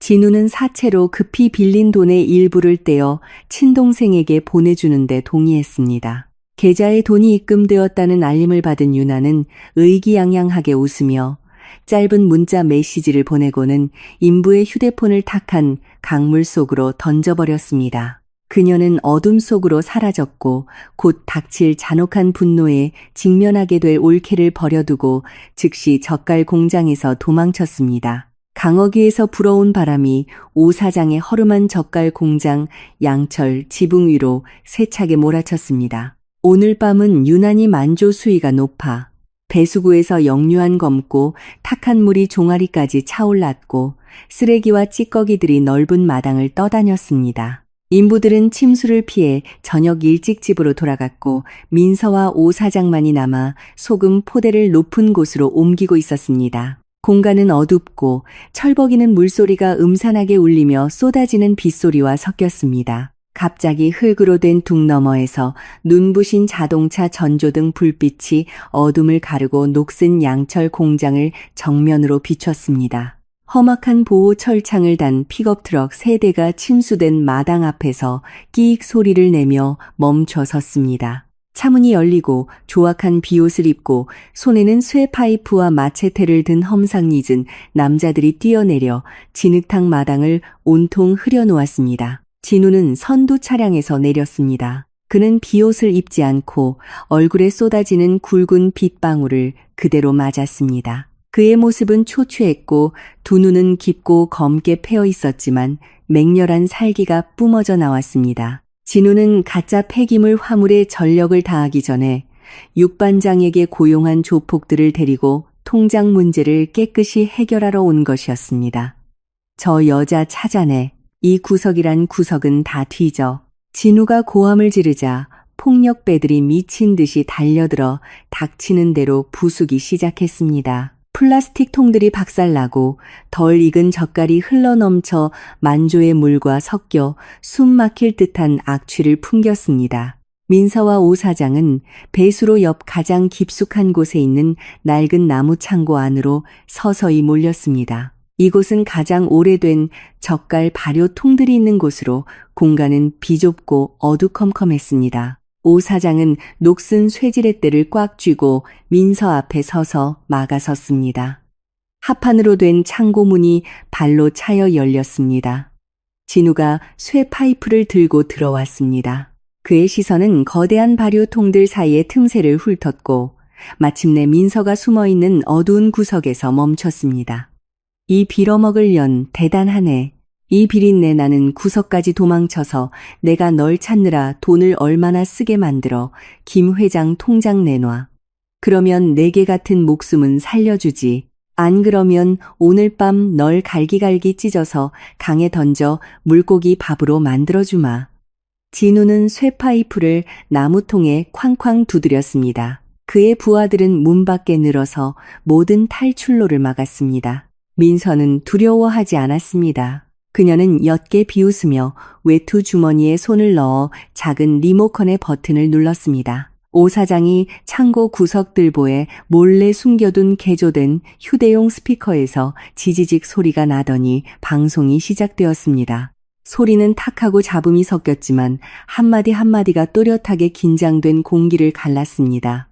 내가 몇 달 전에 깔끔하게 처리하라고 김 회장 밥에 제초제 타라고 했잖아. 백 사장의 굵고 잔인한 목소리가 좁은 공간에 맴돌았습니다.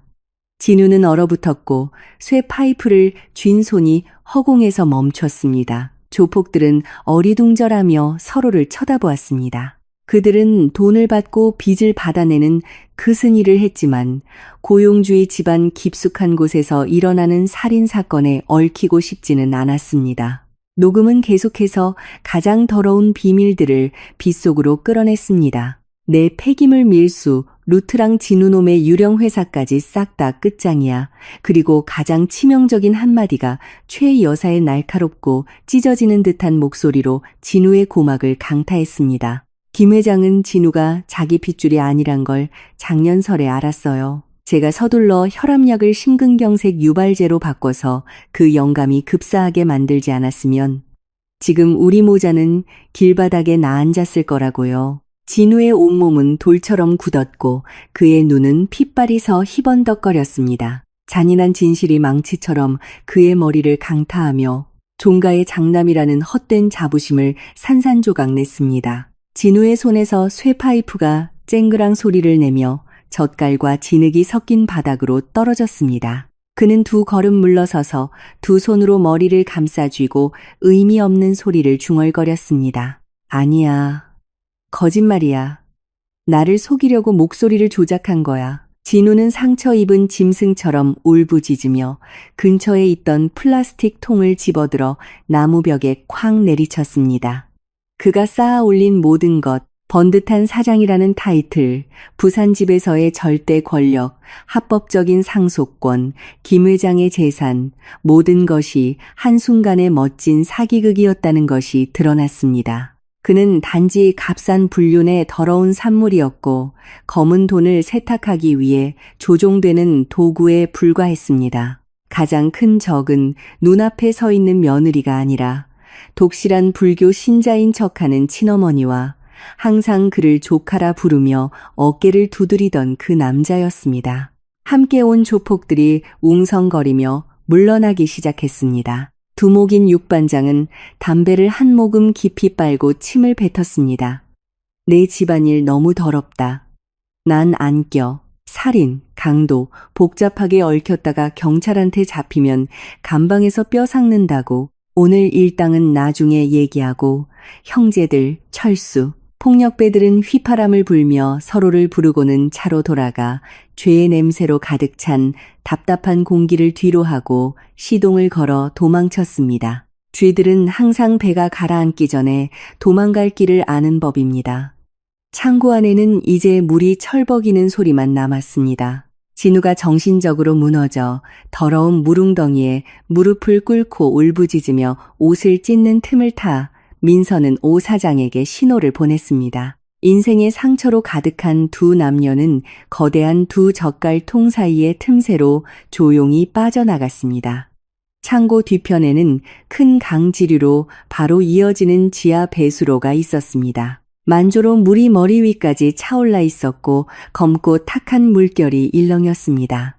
망설임 없이 민서와 오 사장은 차가운 물속으로 첨벙 뛰어들었습니다. 그들은 잠수하고 숨을 참고 굴 껍데기가 잔뜩 붙은 지하수로를 기어갔습니다. 역한 냄새가 코를 찔렀지만 살고 싶다는 강렬한 희망이 모든 두려움을 압도했습니다. 그들은 무성한 갈대밭을 따라 강릉 땅의 칠흑 같은 어둠 속으로 탈출했고 뒤에는 폐허가 된 젓갈 공장을 남겨두었습니다. 텅 빈 초라한 창고 안에서 진우는 진흙탕에 머리를 쳐박고 있었습니다. 눈물, 콧물, 그리고 빗물이 뒤섞여 짭짤하게 느껴졌습니다. 그는 진흙 바닥을 두 주먹으로 쿵쿵 내리쳤습니다. 민서가 던진 15억 원짜리 폐기물 화물이라는 덫은 여전히 그를 기다리고 있었습니다. 내일이면 사채업자들이 다시 문을 두드리며 집을 빼앗으러 올 것이었습니다. 진우의 세계는 공식적으로 산산조각 났습니다. 이 빌어먹을 여자, 당장 이리 내려와. 진우는 미친 듯이 소리치며 2층 침실문을 한 번 더 걷어찼고 문짝이 경첩에서 떨어져 나갔습니다. 그는 방으로 뛰어들었고 최 여사가 무슨 일인지 파악하기도 전에 그녀의 헝클어진 머리채를 거칠게 움켜쥐고 푹신한 침대에서 차가운 타일 바닥으로 끌어내렸습니다. 최 여사는 비참한 비명을 질렀고 두 손으로 진우의 단단한 팔을 마구 핥히었습니다. 미쳤니? 진우야, 내가 네 엄마야. 미친 약이라도 먹었어. 어떻게 엄마를 때려. 엄마, 내가 모를 줄 알았어. 당신이 백 사장 그놈이랑 바람나서 김 회장님한테 뿔 달아주고 낳은 게 바로 나. 이 사생아잖아. 당신이 그분을 죽이고 민서한테 뒤집어 씌웠어. 당신이 날 이 구렁텅이에 밀어넣었다고. 진우는 고함을 지르며 최 여사의 얼굴 바로 옆 바닥에 침을 캔뱉었습니다. 그의 눈은 악마처럼 붉게 충혈되어 있었습니다. 수년간 고개를 떳떳이 들고 이 가문의 적장자이자 합법적인 상속인임을 자랑스러워했습니다. 이제 그 모든 것이 쓰레기 더미에 불과했습니다. 그는 아내와 아버지를 잃었을 뿐만 아니라 인간으로서의 정체성마저 잃었습니다. 최 여사는 백 사장의 이름과 김 회장의 죽음에 대한 진실을 듣자 얼굴이 새하얗게 질렸습니다. 그녀는 부들부들 떨며 진우의 다리를 붙잡고 무릎을 꿇었습니다. 눈물 콧물이 범벅이 되어 두껍게 바른 화장을 모두 지워버렸습니다. 진우야, 엄마 말 좀 들어봐. 엄마가 이렇게 한 건 다 너를 위해 이 집을 지키고 싶어서였어. 김 회장이 내 출생의 비밀을 알고 유언장을 고쳐서 우리 모자를 쫓아내려고 했어. 엄마는 다른 방법이 없었어. 아들아. 아래층에서 쿵쿵 발소리가 들려왔고 셔츠를 가슴팍까지 풀어헤친 백 사장이 차가운 얼굴로 계단을 올라왔습니다. 그는 방금 항구 및 부하들에게서 소식을 들었습니다. 진우가 집과 공장을 담보로 급전을 빌려 사들인 15억 원짜리 폐기물 화물이 사실은 완벽한 사기극이었다는 것이었습니다. 세관 서류, 운송장 모두 정교하게 위조된 것이었고 돈은 이미 중개인에게 넘어갔으며 그는 흔적도 없이 사라졌습니다. 진우는 백 사장이 나타나자 최 여사를 놓아주고 그 늙은 조폭의 멱살을 잡고 달려들었습니다. 당신도 마찬가지야. 우리 엄마를 조종하고 나를 이용해서 돈 세탁했잖아. 15억 원 내놔. 내 집, 내 공장 돌려줘. 백 사장은 진우의 손을 거칠게 뿌리치고 그의 얼굴 정중앙에 하늘이 무너질 듯한 주먹을 날렸습니다. 진우는 비틀거리며 계단 난간에 머리를 부딪혔습니다. 코피가 줄줄 흘러내렸습니다. 백 사장은 손을 털며 인간미라고는 조금도 없는 탁한 목소리로 말했습니다. 돈은 내 손에 있었어. 네가 멍청해서 창밖으로 던져버린 걸 네가 책임져야지. 내가 널 낳았지만 네가 큰일을 할 배짱이 없으면 죽어도 싸. 내 조직이 지금 위험해. 너 같은 쓸모없는 놈똥이나 닦아줄 시간 없어. 그렇게 말하고 백 사장은 등을 돌려 아래층으로 내려갔습니다. 최 여사의 비통한 울음소리와 사생아의 극도의 분노에 찬 눈빛을 무시한 채 거짓과 탐욕으로 얼기설기 엮인 이 가족 안에서 재앙이 닥치자 인간의 가장 비열한 생존 본능이 즉시 깨어났습니다. 그들은 살아남기 위해 서로를 피흘리며 물어뜯을 준비가 되어 있었습니다. 저 셔터문 박살내. 김진호 어디 있어? 나와서 육반장 형님 돈 갚아. 빨리. 쇠 파이프와 쇠지렛대가 부산 수산물 공장 정면에 양철 셔터문을 쾅쾅 내리치는 소리가 요란하게 울렸습니다. 하늘은 어두워지고 큰 폭풍을 예고하는 검은 구름이 몰려왔습니다. 수십 명의 문신을 한 험상옅은 남자들이 손에 흉기를 들고 주변을 완전히 둘러쌌습니다. 살인적인 이자를 받는 사채업자들에게 자비란 없었습니다. 진우가 눈 감고 서명했던 재산 위임 계약서에 따라 그들은 빚을 받으러 온 것이었습니다. 전기마저 끊겨 어두컴컴한 집 안에서 최 여사는 공포에 질려 금고에 남아있던 금반지 몇 개와 목걸이를 급히 법복 주머니에 쑤셔 넣었습니다. 그녀는 떨면서 뒷문으로 도망치려다 길을 막고 우뚝 서 있는 그림자와 마주쳤습니다. 백 사장이었습니다. 그는 최 여사의 손목을 꽉 잡고 등 뒤로 꺾었고 그녀는 비명을 질렀습니다. 그의 거친 손이 그녀의 옷주머니를 뒤져 두툼한 금부치 뭉치를 꺼냈습니다. 이리 내놔. 나도 캄보디아로 밀항하려면 돈이 필요해. 당신은 늙었으니 남아서 업보나 치르라고. 이 짐승 같은 인간, 돌려줘요. 어떻게 이렇게 배신할 수 있어요? 내가 당신을 위해 30년을 희생했는데 최 여사는 고함을 지르며 백 사장의 다리에 매달렸습니다. 백 사장은 말없이 발을 들어 그녀의 가슴을 무자비하게 잡고 최 여사는 벽에 부딪혀 기절했습니다. 그는 금부치를 바지 주머니에 쑤셔 넣고 모자를 깊이 눌러 쓴 채 정부와 아들의 생사는 아랑곳하지 않고 집 뒤편에 무성한 잡초가 우거진 좁은 골목으로 재빨리 사라졌습니다. 셔터문이 부서지고 사채업자들이 굶주린 메뚜기 떼처럼 들이닥쳤습니다.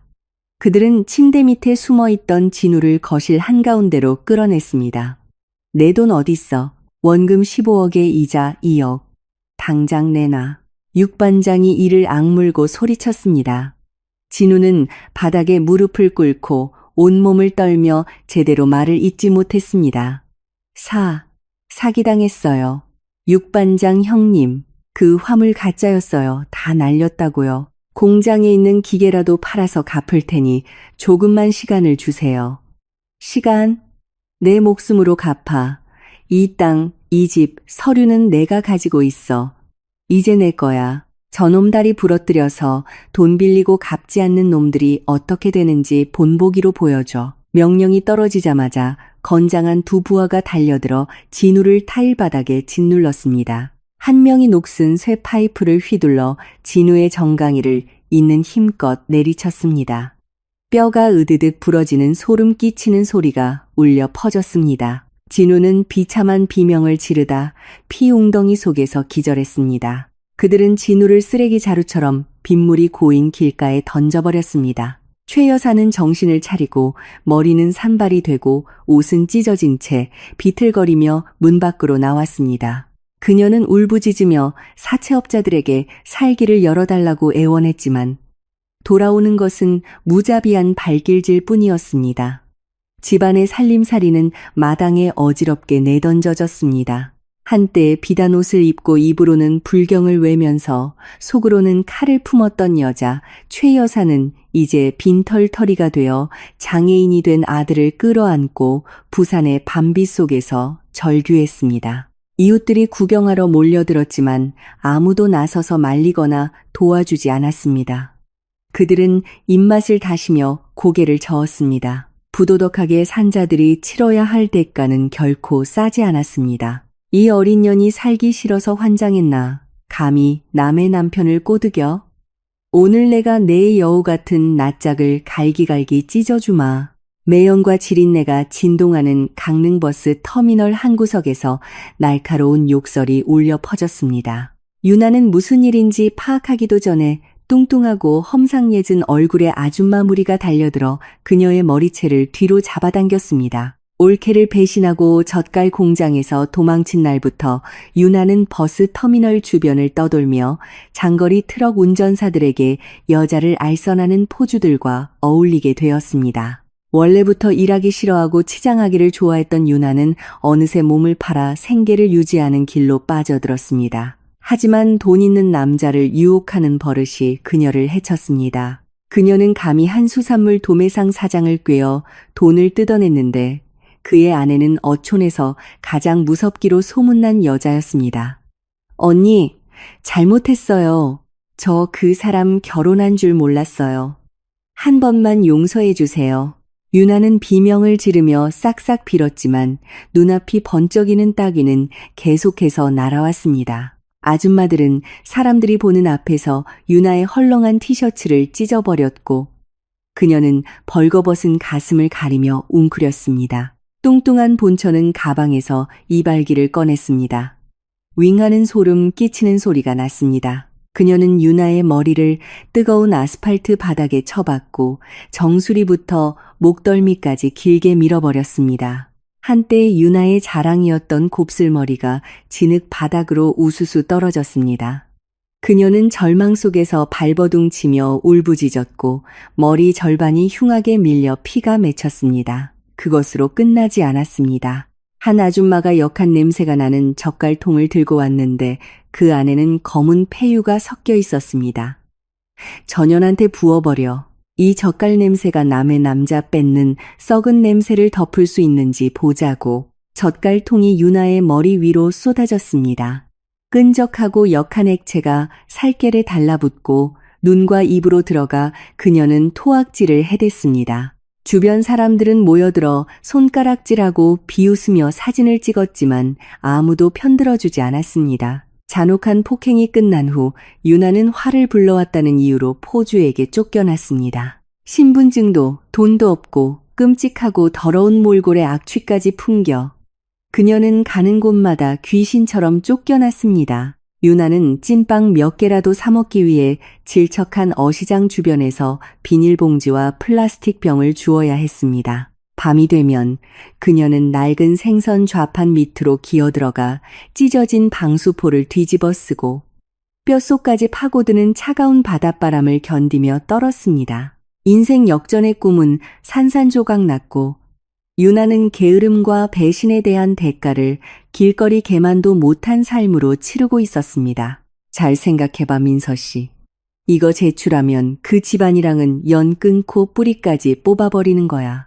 오 사장은 경상남도 경찰청 복도에서 담배를 한 모금 깊이 빨았다. 연기가 천장으로 피어올랐다.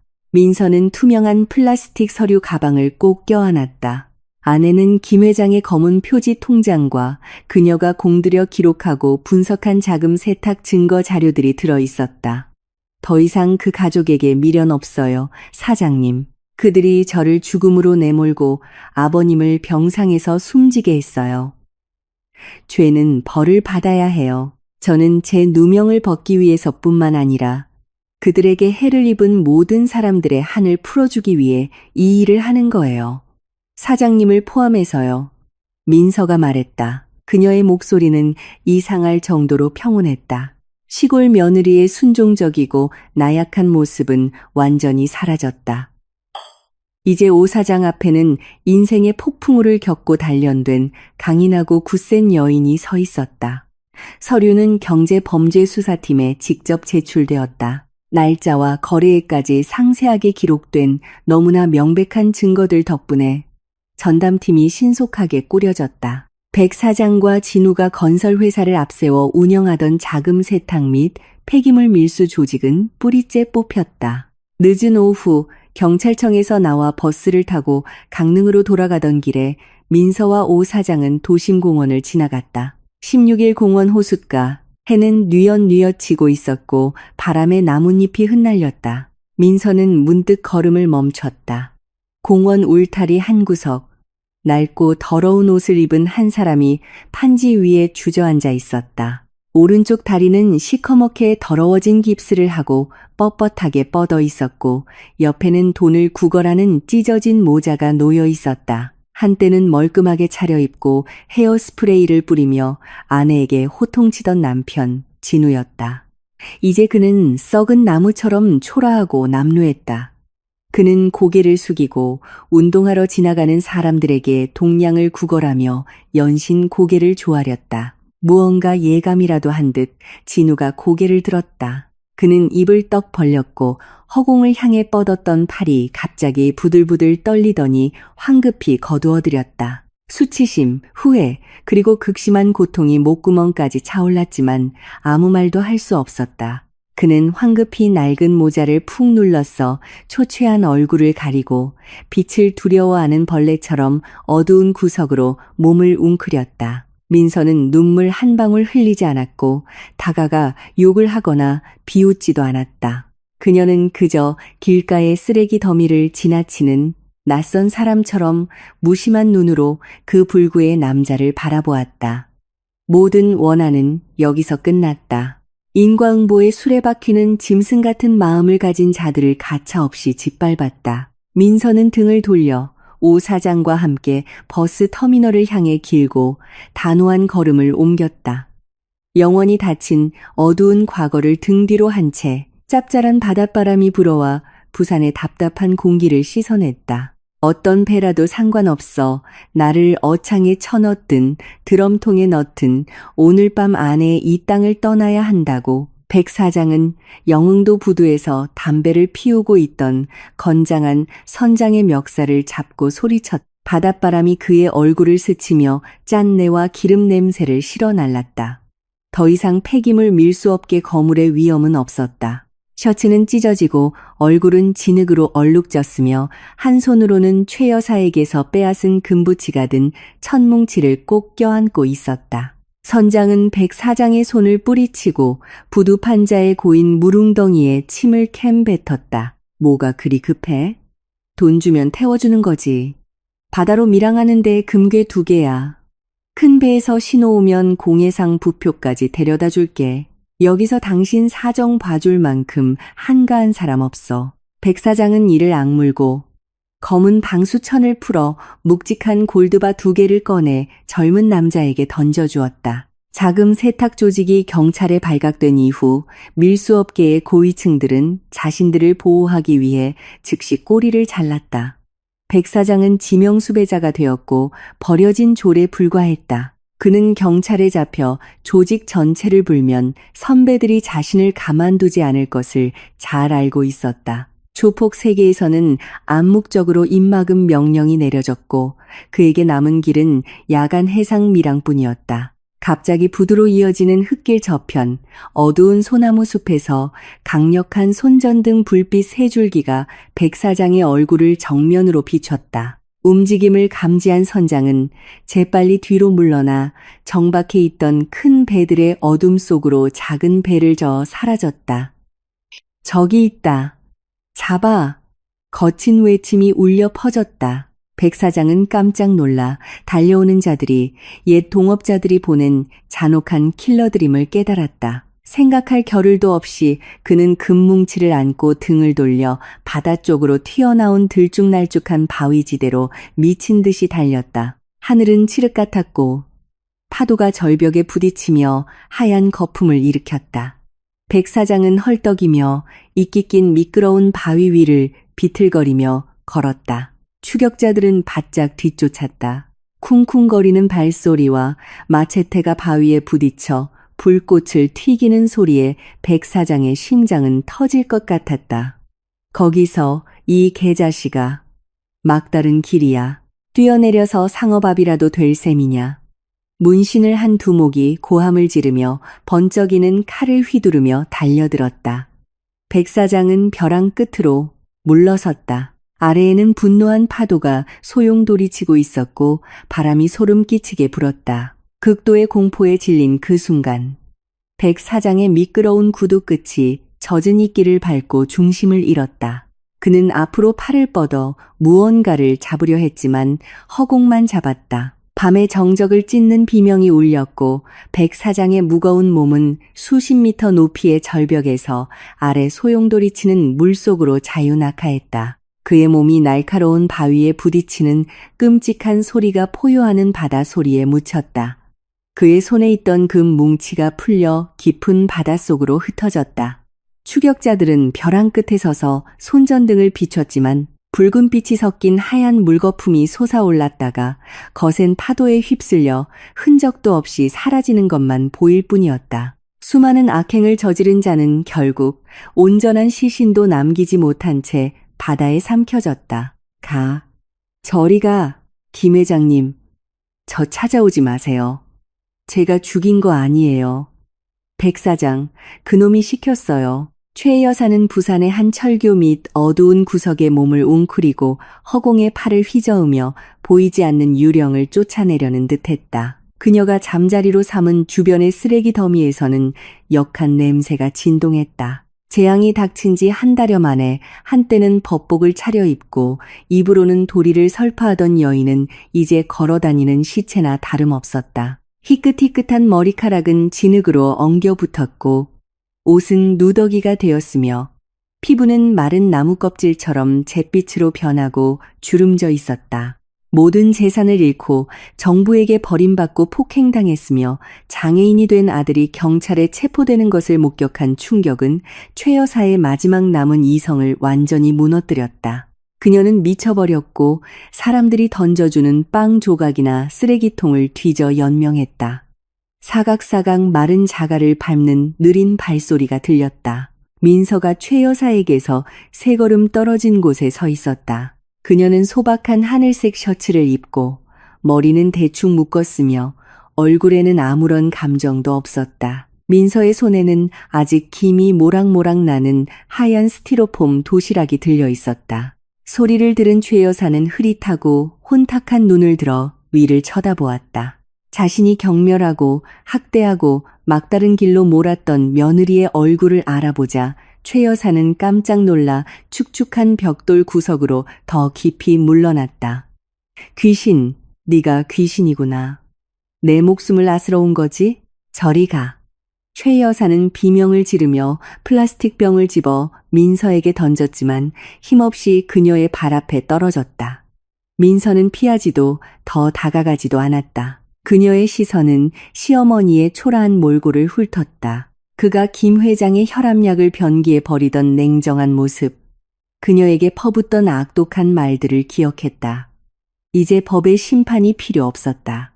양심의 가책과 인과응보가 그녀의 머리 위에 가장 잔인한 방식으로 내려앉았다. 민서는 허리를 굽혀 먼지투성이 길가에 따뜻한 갈비도시락을 내려놓았다. 저는 귀신이 아니에요. 이렇게 멀쩡히 살아있어요. 민서의 목소리는 단호하고 차가웠다. 비웃거나 욕하러 온 거 아니에요. 쓰러진 사람을 때리지는 않는 법이죠. 하물며 지금 당신은 길가의 짐승만도 못하게 살고 있으니까요. 이 도시락은 제가 당신을 위해 샀어요. 제가 그 집에서 살았던 세월에 대한 마지막 정이라고 생각하세요. 민서는 몸을 바로 세우고 양손을 주머니에 넣었다. 그녀의 시선은 최 여사의 공포에 질린 눈을 똑바로 꿰뚫었다. 섣불리 죽을 생각 마세요. 입 앞 꾸역꾸역 넘기고 그 늙은 목숨 부지하며 사세요. 살아서 매일 인과응보라는 법의 심판을 곱씹으세요.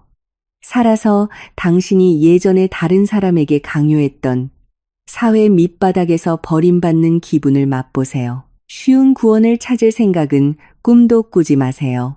말을 마친 민서는 단호하게 등을 돌렸다. 가늘지만 굳센 그녀의 뒷모습이 노란 가로등 불빛 아래로 서서히 사라졌다. 뒤에 남겨진 최 여사는 기어가 도시락을 끌어안았고 더러운 얼굴 위로 혼탁한 눈물이 흘러내렸다. 그녀는 굶주림에 허덕이며 밥을 한 움큼씩 입에 쑤셔 넣었고 씹으면서 흐느껴 울었다.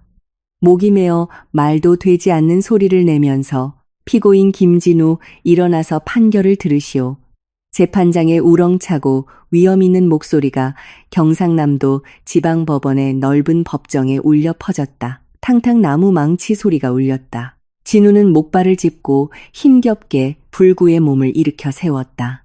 차가운 수갑이 채워진 두 손은 피고인석 난간 위에 놓여 있었다. 그는 더 이상 번듯하게 차려입고 밤새 술판을 벌이던 사장이 아니었다. 이제 그는 초췌하고 10살은 늙어 보였으며 헐렁한 줄무늬 수인복은 그의 비참한 모습을 더욱 두드러지게 했다. 조폭에게 맞아 부러졌던 오른쪽 다리는 깁스를 풀었지만 심각한 후유증을 남겼다.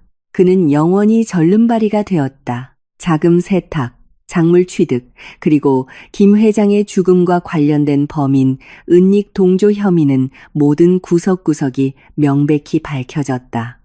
진우는 떨면서 방청석의 가족석을 돌아보았다. 텅 빈 나무 의자는 차갑기만 했다. 미쳐서 거리를 떠도는 최 여사도 강릉에서 끔찍한 폭행을 당한 후 소식이 끊긴 동생 유나도 없었다. 한때 형제라며 가슴을 치던 부하들은 비눗방울처럼 사라졌다. 그는 엄격한 법의 사면초가 속에서 홀로 남겨졌고 그 고독은 소름 끼칠 정도였다. 하지만 출입구 근처 마지막 줄에서 진우는 익숙한 사람을 보았다. 민서가 가을 호수처럼 고요하게 앉아 있었다. 그녀는 하얀 셔츠에 얇은 카디건을 걸쳤고 평온한 눈빛으로 재판석을 향했다. 민서는 이 사건의 권리 및 의무 관계자로서 이 가족의 끔찍한 비밀의 장막을 직접 걷어낸 사람으로서 그곳에 왔다. 두 사람의 시선이 마주치는 순간 진우는 누군가 심장을 쥐어짜는 듯한 기분을 느꼈다. 그는 입을 벌리고 헐떡이며 초췌한 얼굴 위로 눈물이 왈칵 쏟아졌다. 민서야, 내가 잘못했다. 1000번 만번 미안하다. 진우는 흐느끼며 그의 비참하고 끊기는 목소리가 텅 빈 법정에 울려 퍼졌다. 뒤늦은 사과는 허공 속으로 힘없이 흩어졌다. 그는 자신의 어리석음을, 탐욕과 거짓으로 무너진 가정을, 그리고 곧 철창 뒤에 묻힐 자유로운 삶을 위해 울었다. 재판장은 판결문을 들고 또박또박 읽어내려갔다. 진우는 복합적인 여러 죄명으로 징역 15년을 선고받았다. 재산은 몰수되어 밀수 조직으로 인한 피해를 보상하는 데 사용될 것이었다. 민서는 판결이 선고되는 것을 들으며 마음에 조금의 동요도 없었다. 통쾌하지도 안타깝지도 않았다. 법원 경위들이 다가와 진우의 겨드랑이를 부축해 호송차로 데려갈 때 민서는 조용히 일어나 서류를 가방에 챙겼다. 그녀는 법정 문을 나서며 부산의 눈부신 햇살을 정면으로 맞았다. 전 남편의 후회에 찬 울음소리를 어두운 과거 속으로 멀어지게 내버려 둔 채 남강의 광활한 모래 언덕을 가로질러 바닷바람이 불어오며 쓸쓸한 공간에 구슬픈 소리를 남겼습니다. 민서는 작은 플라스틱 바구니를 들고 뜨거운 모래 위를 걸었습니다. 땀이 관자놀이를 따라 흘렀습니다. 오늘 그녀는 김 회장의 묘를 정리하고 향을 피우기 위해 경상남도로 다시 돌아왔습니다. 묘지는 모래 언덕 뒤편에 숨겨져 있었고 세상의 시끄러운 소음과 멀리 떨어진 조용한 곳이었습니다. 그녀는 소박한 시멘트로 만든 묘 앞에 멈춰서서 모자로 묘비에 쌓인 고운 모래를 쓸어냈습니다. 민서는 신선한 과일 몇 개를 차리고 향 3개의 불을 붙여 조심스럽게 향로에 꽂았습니다. 가느다란 흰 연기가 피어올라 푸른 하늘로 흩어졌습니다. 민서는 작은 돗자리에 무릎을 꿇고 가슴 앞에 두 손을 모았습니다. 아버님, 편히 쉬세요. 이곳 모래바람은 차갑지만 더는 거짓과 기만을 견디지 않으셔도 돼요. 민서의 목소리는 바람 소리에 섞이듯 가볍게 속삭였습니다. 그날 밤 아버님께서 제 손에 쥐어주신 그 통장 덕분에 모든 것이 밝혀졌어요. 바람을 심은 자들은 폭풍을 거두었어요. 백 사장은 바다에서 시신도 없이 죽었고 진우 씨는 감옥에서 죗값을 치르고 있으며 최 여사님은 길거리에서 죽지 못해 살고 있어요. 법이 그들을 심판했고 인과응보도 누구 하나 놓치지 않았어요. 저도 누명을 벗었어요. 더 이상 돈 훔쳐 남자랑 도망쳤다는 오명을 쓰지 않아요. 민서는 눈을 감았고 뜨거운 눈물 한 방울이 뺨을 타고 흘러내렸습니다. 그것은 예전처럼 나약함이나 억울함의 눈물이 아니라 영혼 깊은 곳에서 우러나오는 안도와 평온함의 눈물이었습니다. 그 비밀의 통장은 한때 그녀를 가장 끔찍한 도망자의 삶으로 몰아넣고 허름한 젓갈 마을에 숨어 살게 하고 생사의 기로에 서게 한 저주였습니다. 하지만 그것은 또한 그녀가 그 썩어빠진 가족이라는 어두운 세력을 무너뜨리고 한 인간으로서의 순결함과 자존심을 되찾게 해준 만능 열쇠이기도 했습니다. 그녀는 눈을 뜨고 타오르는 향불의 붉은 불꽃을 바라보았습니다. 순종적인 며느리로 살았던 세월 동안의 모든 억울함과 수치스러운 눈물은 이제 완전히 타버렸습니다. 민서는 일어나 바지에 묻은 모래를 털어냈습니다. 그녀는 김 회장에게 마지막으로 고개를 숙여 인사하고 등을 돌려 걸어갔습니다. 해질녘의 침대 버스가 덜컹거리며 부산 터미널을 떠나 민서를 강릉의 바다로 다시 데려갔습니다. 그곳에는 과거의 유령이 없었고 오 사장과 그녀가 돌아와 장부를 정리하고 자신의 두 손과 머리로 정직한 일을 시작하기를 기다리는 젓갈 공장만이 있었습니다. 차창 밖으로 붉은 해가 바다 끝으로 서서히 지고 있었습니다. 마지막 햇살이 민서의 평온한 얼굴 위로 따뜻한 빛을 비췄습니다. 어두운 여정은 끝났습니다. 내일부터는 아침 해가 다시 눈부시고 새롭게 떠올라 그녀가 깊은 진흙 속에서 스스로 쟁취한 완전히 자유롭고 당당한 삶을 비춰줄 것이었습니다. 아가씨, 이번 달 출고 명세서 좀 다시 봐줘. 서울 거래처들에서 계속 전화와서 물건 재촉하는데 이번 멸치젓 색이 좀 짙어서 아직 병에 담지를 못하겠어. 오 사장은 공장 옆에 임시로 지은 시원한 양철 지붕 사무실로 들어오며 이마의 땀을 수건으로 닦았다. 짠! 바다 소금과 발효된 생선의 독특한 냄새가 그의 작업복 천 구석구석에 배어 있었다. 민서는 컴퓨터 화면에서 눈을 떼고 안경을 콧등 위로 밀어올리며 오 사장에게서 서류 뭉치를 미소로 받아들었다. 사장님, 걱정 마세요. 인부들한테 그 발효통들 잘 저어달라고 하고 너무 서둘러서 젓갈 짜지 말라고 하세요. 어제 제가 유통 대리점이랑 통화했어요. 우리 공장의 최상급 멸치젓 품질을 위해서라면 열흘 더 기다려주겠다고 했어요. 조금 늦더라도 품질은 절대적이어야 해요. 공장들처럼 양으로 승부할 순 없잖아요. 민서의 또렷한 말을 듣자 오 사장의 주름진 얼굴에 미소가 번졌다. 조폭들이 공장을 쑥대밭으로 만들었던 그 끔찍한 밤 이후 모든 것이 물거품이 될 뻔했지만 바로 민서가 수많은 장부 속임수를 겪어본 경리에 냉철한 머리로 팔을 걷어붙이고 이 허물어져가는 사업을 폐허 속에서 일으켜 세웠다. 부산 법정을 다녀온 후 강릉으로 돌아온 초창기 민서는 깨진 통, 땅에 스며들어 역한 냄새를 풍기는 젓갈 등 폐허 더미와 마주했다. 인부들은 두려움과 당국의 감시 때문에 절반 이상이 떠나버렸다. 민서는 울지 않았고 주저하지도 않았다. 그녀가 가진 얼마 안 되는 저축과 오 사장이 침대 밑에 꽁꽁 숨겨두었던 얼마 안 되는 자본을 꺼내 한 푼 한 푼 꼼꼼하게 계산했다. 민서는 가장 먼저 공장의 낡은 재무관리 시스템을 전면 개편하는 일에 착수했다. 더 이상 시멘트 포대 종이에 휘갈겨 쓴 글씨로 외상 장부를 기록하지 않았다. 그녀는 중고 컴퓨터를 사고 수입과 지출, 인건비, 자재비, 소금, 신선한 생선 비용을 명확히 분류한 계산표를 만들었다. 자금 흐름의 투명성은 오 사장이 위험을 관리하고 어이없는 실수로 인한 불합리한 손실을 막는 데 도움이 되었다. 다음으로 민서는 오 사장 젓갈 공장의 치명적인 약점이 품질이 아니라 판로라는 것을 깨달았다. 지난 수년간 오 사장은 묵묵히 생선을 발효시켜 강원도 근처의 소규모 상인들에게 헐값에 팔아넘길 뿐이었다. 민서는 변화를 결심했다. 그녀는 서울까지 직접 올라가 수백 년 된 나무 발효통에서 갓 짜낸 첫 멸치젓 원액을 들고 대형 슈퍼마켓과 친환경 식품 유통 대리점의 문을 두드렸다. 그녀는 달콤한 말로 현혹하지 않았다.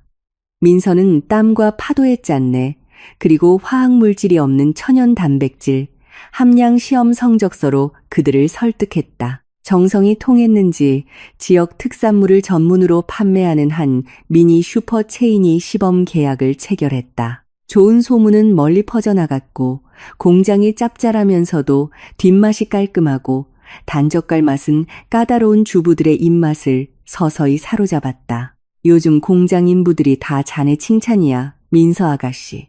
오 사장은 의자를 끌어당겨 앉아 보리차를 한 잔 꿀꺽 마셨다.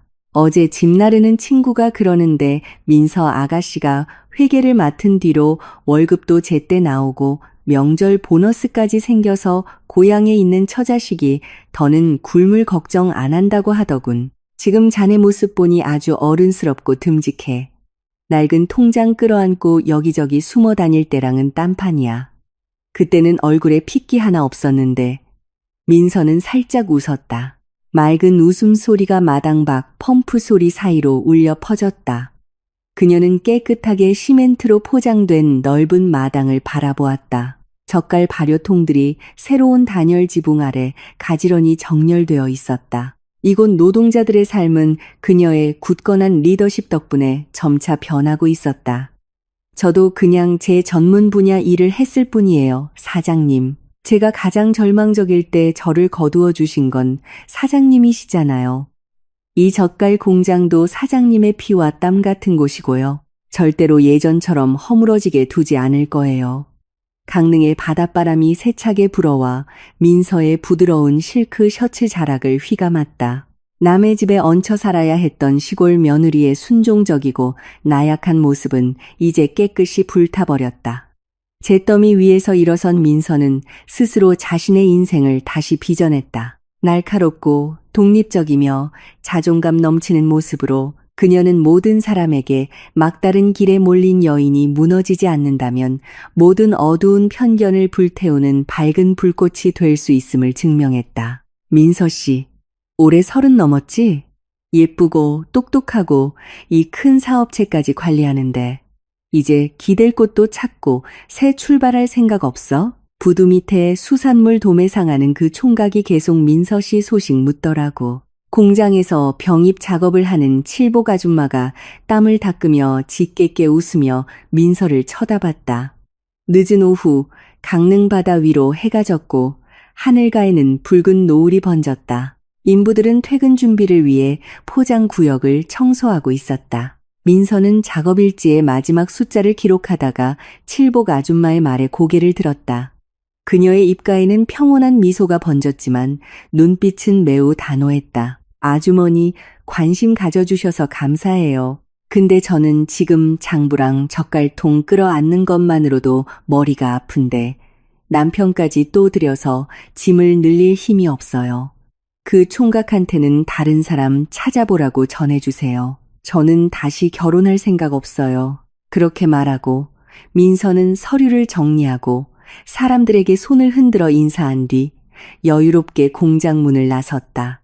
그녀는 방파제를 따라 산책하며 광활한 바다의 짭짤하고 비릿한 공기를 가슴 깊이 들이마셨다. 멀리서 이팡을 알리는 어선의 고동 소리가 들려와 황혼의 고요한 분위기를 깨뜨렸다. 이 어촌마을 사람들 중 많은 이들이 한 번의 결혼 실패를 겪고 이제 안정적인 사업을 가진 민서 같은 여인이 왜 혼자 사는 길을 택하는지 이해하지 못했다. 그들은 여자는 아무리 능력이 뛰어나도 기댈 남편이 필요하고 비바람을 막아줄 가장이 필요하다는 낡은 사고방식을 가지고 있었다. 그들은 차를 마시며 나누는 이야기 속에서 완벽하고 부유하며 너그러운 남자가 나타나 민서가 겪은 상처를 보상해주는 동화 같은 해피엔딩을 기대했다. 하지만 현실은 동화 소설이 아니었다.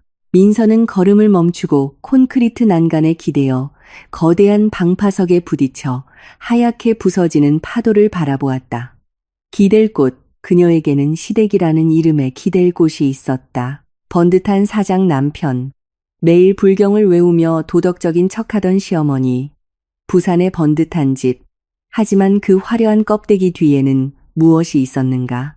뼛속까지 썩은 부패, 더러운 음모, 피 묻은 돈, 그리고 소름 끼치는 거짓말들이 있었다. 그들은 그녀를 노동력을 착취하는 도구로 범죄가 드러났을 때 대신 희생시킬 장기말로 여겼다. 가부장적인 사상에 대한 트라우마, 자신의 집이라고 부르던 곳에서 무시당하고 착취당했던 숨 막히는 기억은 민서의 마음에 지워지지 않는 상처를 남겼다. 그녀는 피와 눈물, 그리고 쏟아지는 비 아래 통장을 끌어안고 도망치던 그 함의 극심한 공포라는 비싼 대가를 치르고서야 그 수렁에서 벗어날 수 있었다. 이제 자신의 두 발로 굳건히 서고 자신의 손으로 번 돈이 은행 계좌에 매일 쌓이고 오 사장과 수십 명의 공장 인부들로부터 진심 어린 존경을 받게 된 지금, 민서는 다른 남자에게서 어떤 보상도 필요 없다는 것을 깨달았다. 그녀는 자신의 상처를 달래주기 위해 누군가가 자신의 삶에 들어오는 것을 원하지 않았다. 왜냐하면 그녀 자신이 강인함과 끈기로 스스로를 치유했기 때문이다. 사랑이 온다면 그것은 두 자유로운 영혼의 공명이어야지 동정을 필요로 하는 자의 비굴한 매달림이어서는 안 되었다. 그리고 현재 그녀는 자신이 쥐고 있는 절대적인 자유에 완전히 만족했다. 저 멀리 수십 척의 연한 어선들이 요란한 소리를 내며 항구에 들어오고 있었다. 돛대 위의 고출력 조명들이 강한 쪽을 환하게 밝혔다. 어부들이 서로를 부르는 소리, 엔진 소리, 바구니 부딪히는 소리가 뒤섞여 시끄럽지만 활기찬 삶의 교향곡을 만들어냈다. 민서는 눈을 감고 두 팔을 벌려 몰아치는 바닷바람을 온몸으로 맞았다.